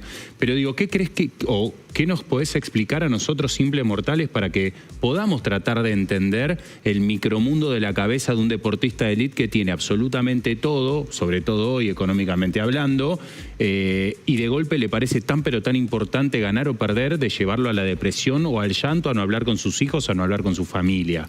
¿Cómo? Porque no, es difícil, por lo menos para mí, tratar de entender la cabeza de esas personas. Por eso digo que entrenar antes que nada es educar, y en eso voy a lo que, por ejemplo, alguna vez también se le ocurrió decir a Sartre, que el hombre es lo que hace con lo que hicieron de él. Entonces, a estos chicos los crían con ese temor a la derrota, con lo que van a decir los medios, con los padres que también lo presionan, y esas brutales presiones que se ejercen sobre ellos, que además son infundadas, porque presiones tendría que haber para otra cosa, ¿no? Pero han producido, por ejemplo, hace unos años en Aldo Civi de Mar del Plata, en Colón de Santa Fe, el suicidio de chicos en edad adolescente, juveniles, porque quedaban fuera de la convocatoria. Entonces eso es lo que hay que resolver dentro del deporte profesional, que hoy ya no es más, como decían antes, acerque a su hijo al deporte. No, tengan cuidado con acercarlo, pero porque puede pasar... de élite, si pierde varios partidos, pierde y se le acabó toda esta cosa que tiene que comenta Diego. Sí, pero no solamente eso, es la vida. Hay otras cosas. Otra vida. No, ya sé, pero... Por eso hay que educarlos, ¿no?, en eso. Y hay que ayudarlos también a darle valor a las cosas que realmente tienen y a que controlen sus emociones, porque no por algo, por ejemplo, Naomi Osaka, uno del tenis mundial, sí, tiene todo, pero con intento de suicidio. Simone Biles, la mejor gimnasta tal vez después de Comaneci. Sí, le hemos hablado de eso acá, ¿no? Claro, y tenemos el caso que es emblemático de Mirko Saric, de Argentina, jugador de San Lorenzo, que era un poco el modelo del hombre occidental. Yo no entiendo mucho de hombre, pero también soy tonto. El tipo medía 1,90 m, era rubio, de ojos celestes, tenía todo. Sí. Mirko Saric. ¿Tenía todo? Sí. Porque cuando no le respondía a los llamados de la mamá y logró abrir la puerta... había hecho lo que había hecho. Siempre la referencia para el futbolista, siempre en las notas se emocionan cuando se nombra a la madre y con el agradecimiento a la madre. Lola. Lo más importante que me lleva a reflexionar de todo lo que decís es que más que deportistas, antes que deportistas, son seres humanos. Pues sin duda. Ahora, con tu experiencia, ¿cómo se le enseña a un niño a manejar el miedo? El temor. Digo, porque con la edad uno va aprendiendo a controlar esos miedos, ¿no? Ay, no me va a salir bien. Y aprende que, bueno, tranquilo, puede haber otra oportunidad y demás. Ahora, cuando trabajas con chicos, que a mí me parece prácticamente es un apostolado trabajar con chicos. Yo admiro profundamente. Sí, es maravilloso, claro. Admiro profundamente a la gente que se mete en ese mundo y que tiene esa capacidad. ¿Cómo le enseñas a los chicos a controlar sus miedos? Y en el mundo capitalista y neoliberal y consumista es muy difícil, ¿no? Es muy difícil porque después, ¿cuánto tiempo está con vos? Pero después está con la familia. ¿Y cómo piensa la familia? Por eso tiene que haber una comunión en lo que se le va a decir a los chicos. Por eso es muy importante. Yo creo que más que hablar, porque en todo caso alguien dijo que los chicos no son una vasija a la que hay que llenar de palabras. Porque ellos tranquilamente, sobre todo en este momento de la sociedad, pueden decir, ¿por qué hablas tanto si me estás legando una sociedad hecha a pedazos? ¿Por qué no me escuchás? Yo creo que a los chicos, antes que nada, hay que escucharlo. Pero también hay que convocar en eso a los padres, ¿no? Que hoy son, inclusive en muchos casos, el primer argumento de presión que sufren los chicos, porque es como que los padres se sienten dueños de la vida de los hijos. Y nuestros hijos no nos pidieron nacer, ¿eh? Esa responsabilidad es nuestra. Pero esa responsabilidad también es de todos aquellos argumentos o mecanismos que tiene el Estado, la educación, por ejemplo, para que desde los primeros años darle a las cosas su real valor y sobre todo al deporte. Exacto. Hoy está siendo utilizado al revés. Hoy yo creo que, y lo he dicho y muchos se han enojado, pero alguna vez Marx dijo que definió la religión como opio de los pueblos. Sí. Yo creo que hoy están utilizando al fútbol porque se han dado cuenta de la penetración cultural para frivolizarnos, para estupidizarnos, para hacernos tribales. Un movimiento de masa pasaba con los circos romanos, que era una manera de controlar a la masa, era dándole espectáculo. Digo, no es un invento del fútbol actual. En los circos romanos hacían navegar barcos, leones, tigres, o sea, era realmente un show. Pasaron más de 2000 años y seguimos igual. Y hoy en las canchas de fútbol vos ves a gente que va a la cancha y muchos de traje y corbata, y resulta que insultan de una manera brutal. Claro. Por eso digo, si ellos se exigieran a sí mismos la perfección que le exigen al jugador de fútbol, esto sería por lo menos Noruega, y no somos ni siquiera la Argentina que yo alguna vez conocí. Somos el no, nada más. Claro. Ahí estoy. Hablando de exigencias, hablamos de emocionalidad, ¿no es cierto? Hablamos de dónde queda esa emocionalidad del deportista, qué siente, con quién lo transmite. Cuando hace un mea culpa o una introspección, el criticarse, el sentirse raro. Un poco de eso dijo Messi en esta nota, mirá. Yo en lo deportivo siempre dije que yo fui el crítico número 1 conmigo mismo. Yo sé cuándo hice las cosas bien, cuándo hice cosas mal. Pero siempre necesité como la aprobación, por decirlo de alguna manera, o la opinión. O la opinión de mi viejo de chiquito. ¿De tu viejo? Yo terminaba un partido y le preguntaba a él cualquier cosa, ¿viste? ¿Y juega bien tu viejo al fútbol? Jugaba bien, después se rompió el tendón. Nunca fue profesional, nada. Claro, ¿no? Se rompió el tendón, ya no se curó bien y ya quedó medio mal, después no jugó más. Pero no, más allá de jugar o no, era una cuestión de que crecía así también. Ahí está buena nota de Nico Quiato y Leuco, que fueron a hacer la entrevista a Messi. Hablaba de los padres, ¿no? Esto de la aprobación. Claro. Importante, ¿no? ¿La aprobación o no? Sí, decisiva, claro. Según Messi, su experiencia. Porque uno generalmente pasa que tiene en los padres el ídolo más importante, ¿no? Claro. Es a donde uno generalmente se apoya y un abrazo quiere decir una cosa, pero un rechazo quiere decir otra completamente distinta. Por eso yo digo que hay que volver, si queremos recuperar los valores para los que el deporte en general y el fútbol fue creado, tenemos que recuperarlo en el pasado para proyectar el futuro. Ese pasado que nos hizo ir a la cancha sin tener que vivir momentos de tanta violencia, después llegaron los barra bravas, con la anuencia también del poder que lo mantiene vigente y nadie se explica por qué, con hechos de violencia que son incomprensibles en el país de Cortázar, de Borges, de Walsh. Entonces, yo creo que todos tenemos que hacer una mea culpa, pero fundamentalmente si el deporte tiene que volver a ser lo que algún día fue, también tenemos que exigir que aquellos que están a cargo del deporte en el Estado tomen al toro por las astas y traten de mejorarlo. Pero si el secretario de Deporte, que ni siquiera es ministerio, porque después hablan tanto de la importancia del deporte, ¿y por qué no es ministerio? Es apenas secretaría y alguna vez fue agencia. Pero además, ¿quién está a cargo de la Secretaría de Deporte? Scioli. ¿Y qué sabe Scioli de deporte? Y fue deportista, Scioli. Ni sabe ni le interesa.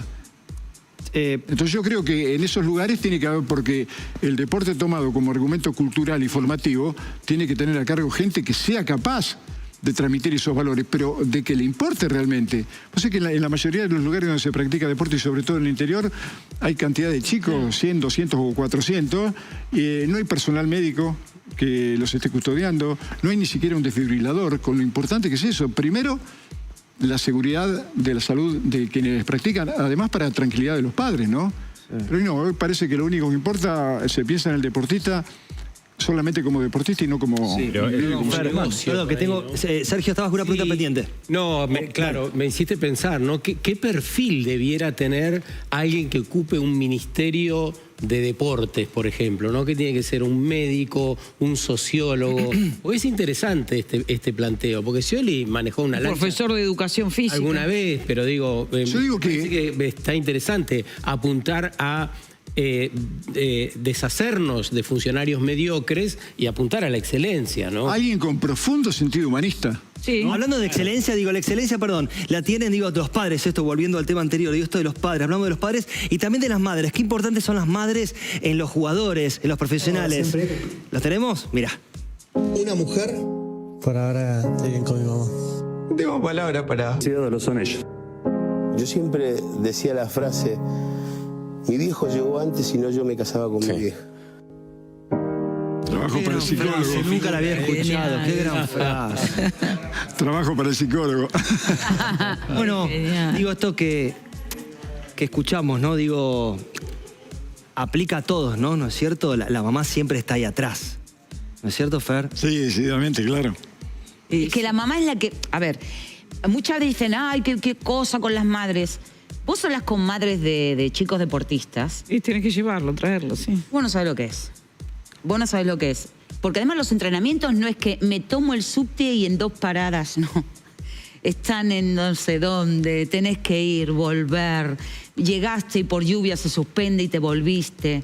Tenés que ahorrar la plata para comprar el equipo deportivo, porque como vos bien decís, generalmente a los chicos, incluso a aquellos que realmente sienten pasión por lo que hacen, que no es una presión de los padres, sino que ellos lo buscan. Sí, claro.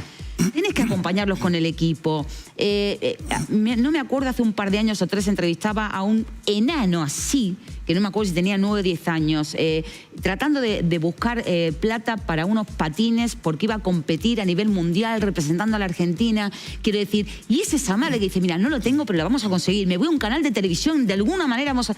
O sea, quiero decir, eso lo hacen las mamás. Claro, sí. Son las mamás las que realmente se interiorizan del sueño del hijo y lo acompañan. ¿Cómo no se van a emocionar cuando llegan a ese momento estos chicos? Porque estos chicos son gente que cumplió con su sueño. Claro.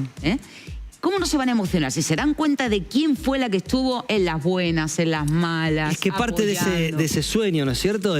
Parte o toda la responsabilidad o la mayoría es de la mamá, ¿no es cierto? Que esto que la llevaba al club, que la comida, o lo que se podía comer, o cómo se podía llegar, digo... Ojo, también los padres trabajan, quiero decir, claro, o sea, claro. No quiero que se entienda como que es solo... A veces las madres, como eran amas de casa en otra época y solo se dedicaban a eso, eran las que dedicaban el tiempo al cuidado de los sueños de los chicos. Claro, por eso digo, los papás trabajaban. Cuando vimos recién la entrega de premios y los diferentes, esta hermosa edición que hizo producción, digo, siempre ahí está la mamá, ¿no es cierto? Y el agradecimiento que de alzar un premio, ¿no es cierto? Y que eso refleje el esfuerzo también. Sí, yo también quisiera, con esto porque sí, vamos. Hablar de una madre es hablar de, qué sé yo, de la cosa más increíble que... Claro.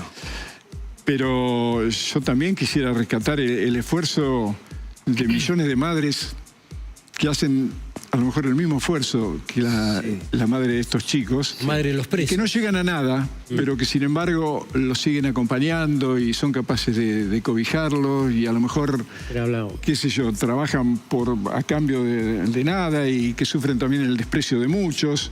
Porque yo digo también, estos chicos ahora, todo el mundo, claro. Pero ¿qué hubiera pasado si, por ejemplo, el mismo Carlitos Tevez o Juan Román Riquelme o Diego o Agüero no hubieran sido buenos jugadores? Claro. No solamente lo hubieran ignorado, sino que lo hubieran despreciado, porque es así la hipocresía también.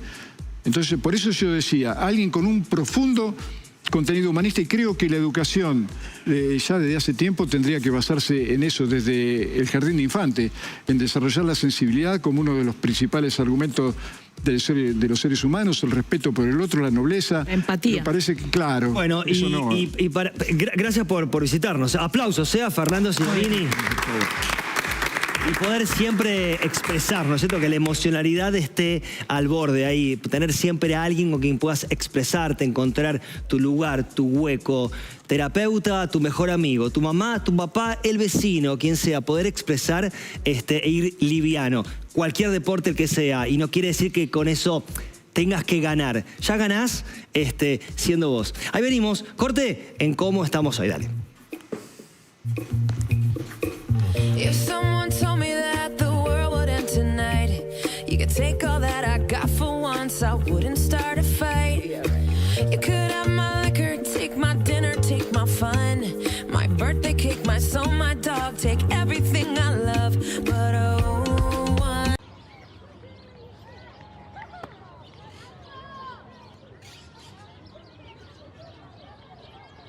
¿Te perdiste los videos más graciosos y divertidos de las redes? No te preocupes, estás en Circo Beat.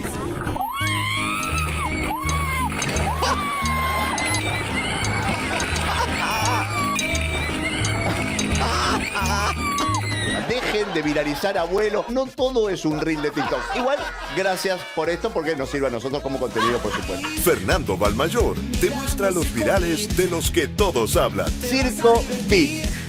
Circo Beat. De lunes a viernes a las 19. Por el canal de la ciudad. La ciudad tiene sus propios héroes. Conoce sus historias desde adentro en BA Emergencias. Móvil 414, llamen, auxilio. BA Emergencias. Lunes a las 20. Por el canal de la ciudad.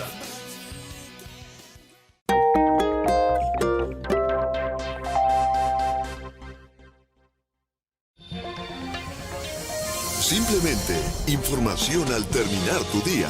Noticias 2030. Venezuela libera presos políticos. Crece la cantidad de comercios cerrados. Nueva etapa del Rally Dakar y una sonrisa para todos los argentinos. Un equipo periodístico te espera en Noticias 2030.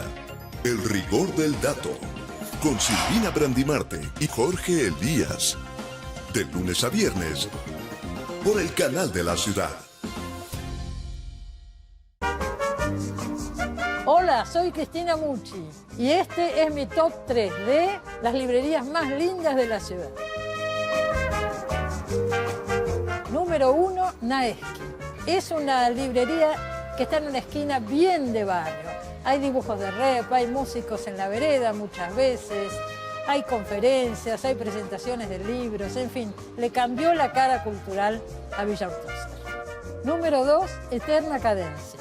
Eterna Cadencia ocupa una casa típica del barrio de Palermo, remodelada como para albergar más de 40.000 títulos. Pero además de libros, también acá hay presentaciones, charlas, es un lugar cultural en pleno Palermo. Número 3, Céspedes. Esta librería está en Colegiales y tiene también una sucursal en el centro Recoleta. Comparte, como tantas librerías de Buenos Aires, la idea no solo de vender libros, sino de generar lectores y compartir un vínculo con la comunidad.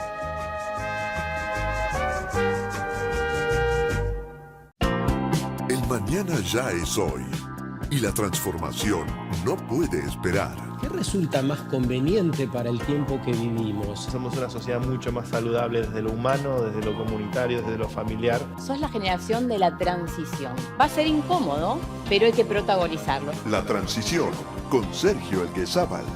Lunes, 22 horas. Por el canal de la ciudad. Más que divertida y súper informada. Es la mañana del canal de la ciudad. A las 7 te esperan Damián Glantz y Sandra Kappel en Noticias a las 7. Todo lo que hay que contar. A las 9 llega Nacho Goano con La pinta es lo de menos. Y al mediodía, Noticias a las 12. A mitad del día, todo. Con Damián Glantz y Brenda Brecher. Es la mañana del canal de la ciudad. Para las 7 de la tarde, si está para un matecito, para un café con leche, para algo así, está momento de la merienda, o está yendo a laburar, volviste, está buscando laburo, bueno, acá te mandamos buena energía y también podés dejarnos tu mensaje. 1158 3587 69. Qué placer este bloque, el anterior, ¿no lo viste? Puedes verlo por YouTube, estuvo Fernando Signorini, gran bloque, grandes temas como el que viene. Mira, vamos. No va más. El negocio de las apuestas, ¿de qué estamos hablando? Mira, a ver. Claro, la iglesia pidió prohibir las publicidades de apuestas en camisetas mientras la AFA defendió sus sponsors ante el Senado. Nos metemos en este tema, no va más, mirá. De dudas. El Ministerio de Consumo además ha endurecido el decreto de la ley del juego para poner más difícil la publicidad de las casas de apuestas. La anterior propuesta recibió muchas críticas de asociaciones ciudadanas preocupadas por el aumento de la adicción al juego, sobre todo entre los jóvenes porque la consideraban demasiado blanda. El nuevo texto que se remite hoy a Bruselas prohíbe la promoción de las apuestas en el deporte y eso llega hasta las camisetas del fútbol y el patrocinio de deportistas. También limita los anuncios del sector en televisión a la madrugada y elimina los bonos para captar clientes con especiales restricciones en el caso de los menores. Ahí está, hablando de este tema, el No Va Más, el negocio de las apuestas, recibimos con un fuerte aplauso a Santiago Stura. Ahí está, licenciado de comunicación. ¿Cómo anda? Bien, muy bien. Muchas gracias por la invitación. Muy buena camisa, ya que está, le digo. Muchas gracias. Colorida, veraniega. Colorida, veraniega. Se cuestionan, ¿no es cierto?, las apuestas, pero también es lo que se necesita para estos ingresos en el fútbol. A ver, contanos un poco. Totalmente. Bueno, es un ¿Qué es lo tema... que sí y qué es lo que no a partir de ahora? Tal cual, es un tema muy complejo. Yo formo parte de Faro Digital, que somos una ONG donde trabajamos muchos temas vinculados a ciudadanía digital, y el tema de las apuestas online es una preocupación central en los últimos 2 años, centralmente en nuestro país. Y lo que observamos es que la cantidad, el volumen y la intensidad de la publicidad en el fútbol en nuestro país es un factor central que genera un proceso de puerta de entrada y también de naturalización, sobre todo en la preocupación central que tenemos, que es apuestas online en adolescentes, ¿no? Ídolo deportivo, persona con la cual me identifico, apuesto a él, apuesto al club. Tal cual. Aparece la casa de apuestas y parece eso naturalizar y hacer muy contradictorio el mensaje de la prevención o el mensaje del cuidado. ¿Y entonces? Y estamos en un atolladero. En Europa se resolvió excluyendo la publicidad como forma de casa de apuestas en fútbol, ¿no? En toda Europa, solo en España. En España, en Italia, en Inglaterra también se empezó a correr. Entonces empieza esas casas de apuestas también a desembarcar en Latinoamérica con sumas multimillonarias para la promoción.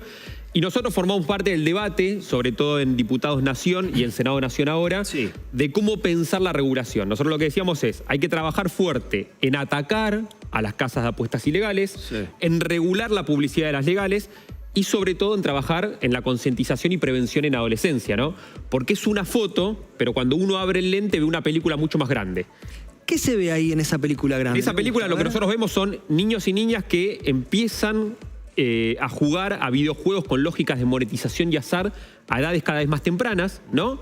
Hay muchos videojuegos, sobre todo los más populares en nuestro país y en el mundo, que hace 10 años vienen incorporando la lógica del azar por un lado y de la monetización. Un numerito en pantalla, plata que se ingresa con tarjeta de crédito y oficia como plata en pantalla. Y eso permite que los niños y niñas estén en roce con esa lógica a edades muy tempranas. ¿Qué genera esto? Un proceso de monetización vinculado al juego donde pasa a ser algo indisociable y parte característica de lo lúdico. O sea, no es posible jugar si no hay dinero moviéndose. Claro. Sí, pero no puedo dejar de preguntarte, Mónica, no digo porque pensaba, le iba a preguntar a él y a todos, digo, ¿y qué pasa con esos padres de alrededor de ese chico que está jugando también? Y con esos padres todavía están en otro mundo, porque los chicos van mucho más rápido, entonces no terminan de entender. Cuando se dan cuenta tienen las tarjetas embargadas, aparece por primera vez el término de ludopatía infantil. Hace 25 años era solamente un tema masculino, la ludopatía. Cuando aparecen las maquinitas, se incorpora el tema de las mujeres en la enfermedad de ludopatía, y en estos últimos 3 o 4 años, por lo que muy bien explica, aparece la ludopatía infantil, donde los chicos agarran tarjetas, le piden a los adultos, a veces ya sin permiso, empieza con una situación, juegan en los colegios a las apuestas ilegales o legalizadas a través de juegos que para pasar a la otra vida tienen que pagar, monetizar y seguir. Y también entran, bueno, es una red muy compleja, entran en el grooming porque está el que le ofrece dinero, el adulto haciéndose pasar por niño, ofrece dinero para que ese niño siga en esa, digamos, dopamina del consumo de la ludopatía, del juego por plata. A mí me llama la atención porque hablamos de adolescentes como si las apuestas en los adultos no fueran suficiente. Naturalización, sobre todo en la preocupación. Suficiente tragedia, ¿no? Está bien, pero son adultos y eligen. Sí, pero ¿no? Igual, lo hicimos con el tabaco, lo hicimos con el alcohol. Pero son grandes, digo. Lo hacemos con el juego. Claro. Y bueno, con el tabaco lo hicimos y con el alcohol también, y seguimos siendo adultos. Pero vos compras unos cigarrillos y ves las advertencias. Pero no lo hacemos con las apuestas. Me llama la atención eso, sinceramente, que no haya campañas de prevención en adultos.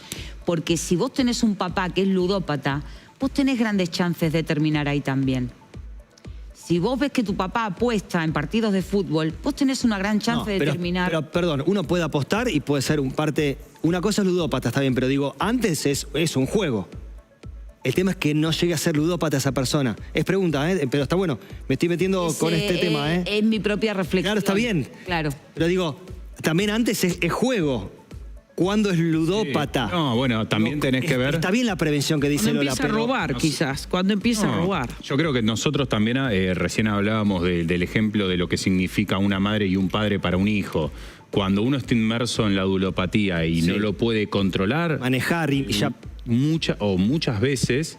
pierde todo. Claro. Entonces, el mejor ejemplo que tiene un hijo es ver cómo, lamentablemente, tu familia perdió absolutamente todo por el juego. Ahora, tenemos un gran problema y es que los ídolos de los jóvenes de hoy en día tienen en su camiseta la publicidad de este tipo de empresas. Yo lo que digo es... ¿hay alguna manera de regular lo que te dicen en el Congreso? Porque quizás parte de lo que van los clubes puede también ir destinado a la prevención. A ver. Exactamente. Bueno, esa es una de las posibilidades.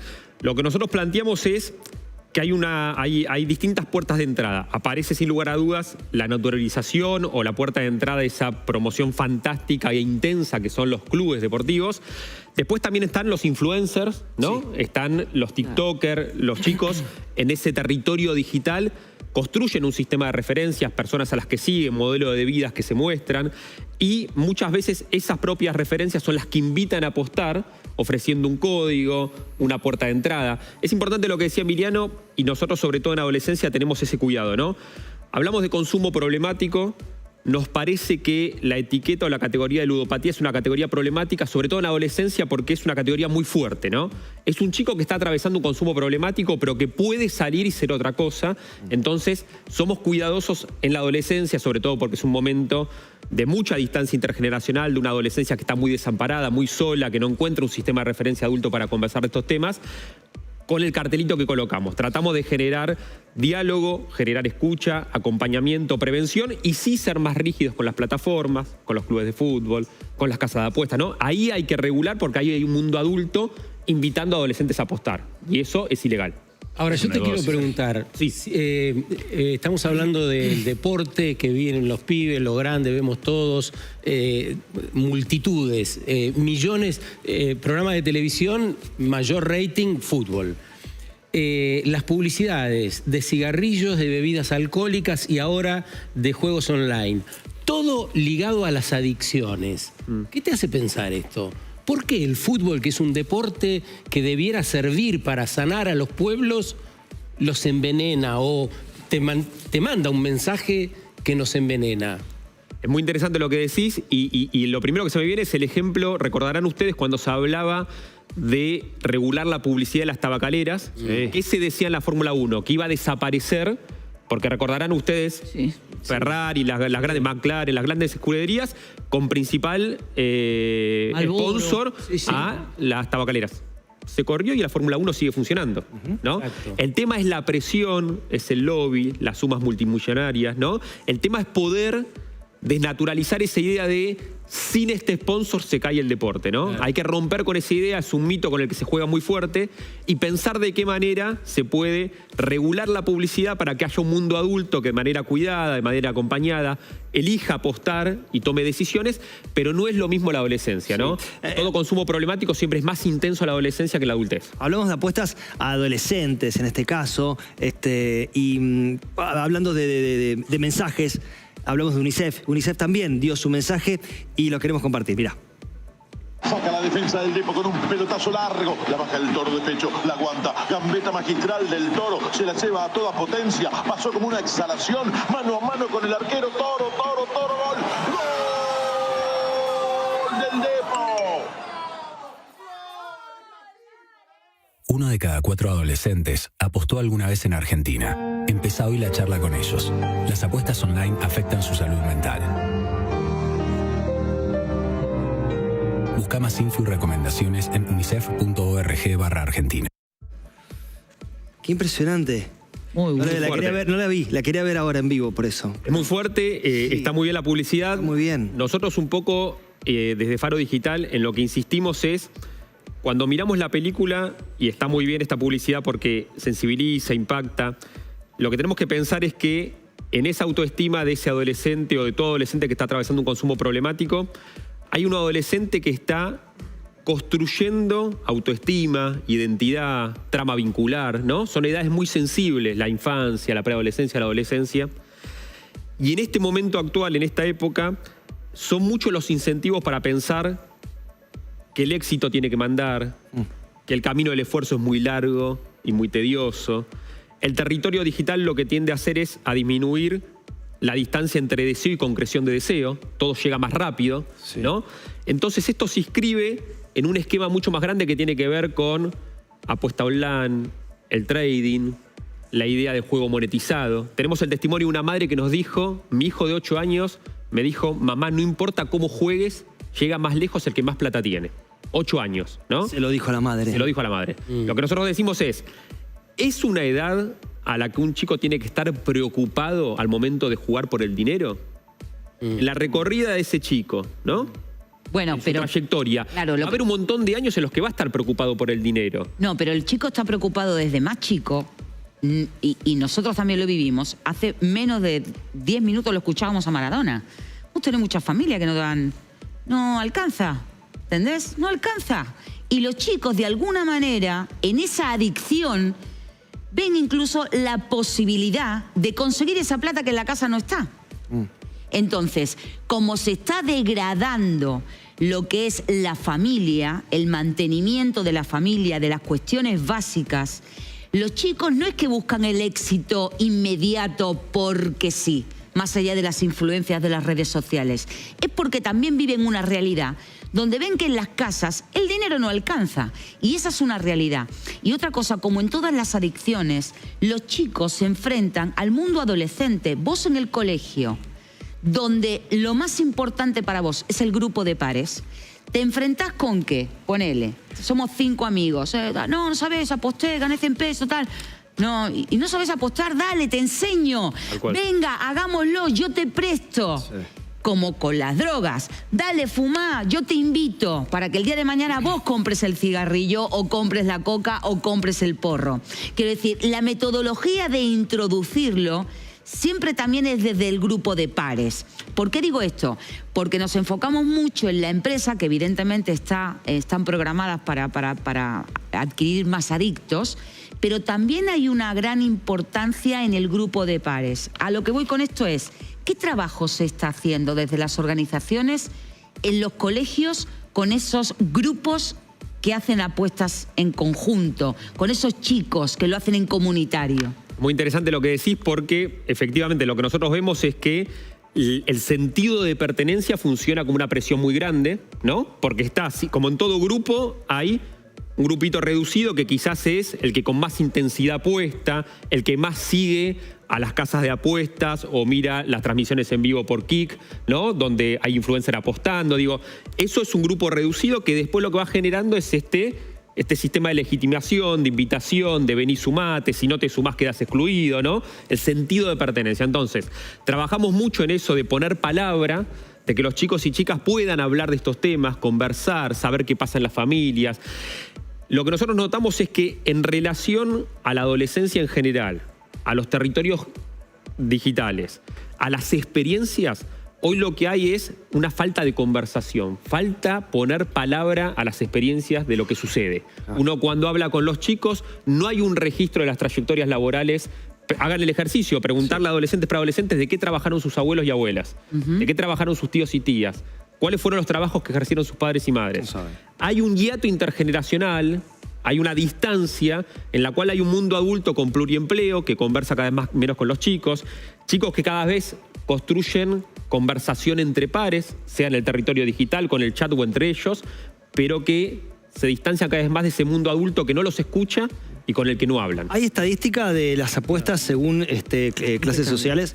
Es muy transversal lo que nosotros venimos observando. Hicimos un trabajo con la Defensoría del Pueblo de la Ciudad que va a salir seguro en marzo para principios de ahora de 2026, en el cual relevamos en escuelas públicas del sur, del norte, públicas y privadas, y lo que nosotros observamos es algo que es muy transversal, que aterriza con distintas motivaciones. Como decía ella. Sí. Eso es central, ¿no? Uno lo que ve en el país también, a lo largo nosotros damos entre 600 y 700 talleres al año, con lo cual tenemos un registro también a nivel federal, y lo que pasa es que son distintos los motivos. Hay quienes apuestan para ayudar en la casa, para sumar un mango, para bancar el gasto familiar, y también están los que apuestan para bancarse una salida por diversión, para dar un saltito. Entonces, si la salida es esta, si ganamos vamos por más, o por entretenimiento. Pero lo que vemos es que es transversal. Bien. Del mismo modo que cuando uno habla de economía de plataformas, existen personas que trabajan de manera con estructura sofisticada en la economía de plataforma y también por WhatsApp compra y venta de cosas. Bueno, todo es economía de plataformas con diferentes aterrizajes, ¿no? Bien. Santiago, lo primero que describiste cuando empezó la conversación es la situación del juego en Europa y que vino un flujo muy importante de dinero a la Argentina para hacer publicidad. ¿Dónde va esa plata? No estoy hablando del circuito legal. En un país de corrupción debiéramos ser claros y honestos cuando hablamos y decir a quiénes están comprando. ¿De qué sectores, por lo menos, si no querés dar nombres? No, a ver, ¿qué sucede en cada club? Desconozco. Lo que sí te puedo decir es que Betson no solo club, es sueca. Senadores, diputados. Betson es sueca. Pero para vos estás trabajando en con los legisladores. Sí. Ahí se huele, se ve... ese lobby que vos decís es guita, constante y sonante. Nosotros fuiste a asesorar, ¿no? Nosotros fuimos a asesorar de Faro Digital, nos preguntaron a nosotros qué están viendo los adolescentes y fuimos con la mirada de trabajar la prevención, el cuidado. ¿Qué ves ahí? No, en diputados lo que nosotros encontramos es un apoyo transversal, y en esto hay que ser claros, de partidos políticos de un amplio abanico, salvo el partido gobernante a nivel nacional, que fue el único que no presentó proyecto y no quiso discutir esto. Después vimos todo el abanico político preocupado por el tema. Y en senadores se trabó. Ese es el estado de situación, es lo que yo conozco. En diputados a nosotros nos consultaron diputados de Unión por la Patria, diputados del PRO, diputados de... ¿Cuándo se presentó? Esto tuvo trabajo legislativo durante todo 2025 y gran parte del 24. ¿De modo sencillo podrías explicar por qué en senadores se oponen y por qué el partido gobernante en diputados también se opone a esto? Yo lo que creo es que lo que evidencia un poco este sistema de publicidad y la dinámica de las apuestas es una forma también de pensar la sociedad. A ver, soy claro, y esto lo hemos discutido con colegas de ustedes en otras entrevistas. Hubo una medida que tomó este gobierno que tuvo que ver con desregular o pensar una nueva regulación en relación a quienes podían operar en la bolsa de valores. Y se planteó que a partir de los 13 años se pueda. Alguien que piensa que a los 13 años se puede operar en la bolsa de valores debe pensar que tampoco está mal que apuesten a los 13. Tal cual, totalmente de acuerdo. Es para abrir temas, mucho tema. Tengo que cerrar. Consejo para padres que están viendo. Bien. ¿Cortito? Consejo cortito. Tratar de entender y conocer un poquito más qué está pasando con las infancias y adolescencias. Nosotros tenemos una frase de cabecera que trabajamos mucho que es: no se puede cuidar lo que no se conoce. Bien. Empezar a conocer qué hacen los chicos y chicas frente a las pantallas, qué hacen en su trama vincular, es poner dentro del radar para generar la pregunta adecuada, la conversación adecuada y pensar con nuevas categorías esta sociedad que se está modificando a pasos agigantados y muy rápido. Aplausos para Santiago Ostura que nos visitó y nos aclaró, nos puso un poco en autos todo esto. Muchas gracias. Buena semana y buen año. Dieguito, gracias a Diego Lewen que estuvo con nosotros también. No, tanto aplauso no, por favor. No, sí, ¿por qué no? Estuve a la altura. Todo el equipo, por supuesto, tanto con Mónica, Sergio y Lola, y quien les habla, y todo este equipo de técnica y gran producción. Nos vemos mañana. Grandes temas hoy para debatir. ¿Te quedaste con ganas? Mañana otros temones de Argentina y del mundo. Debatimos acá, como todos los días a las 5, en Cómo Estamos Hoy. Chau, hasta mañana.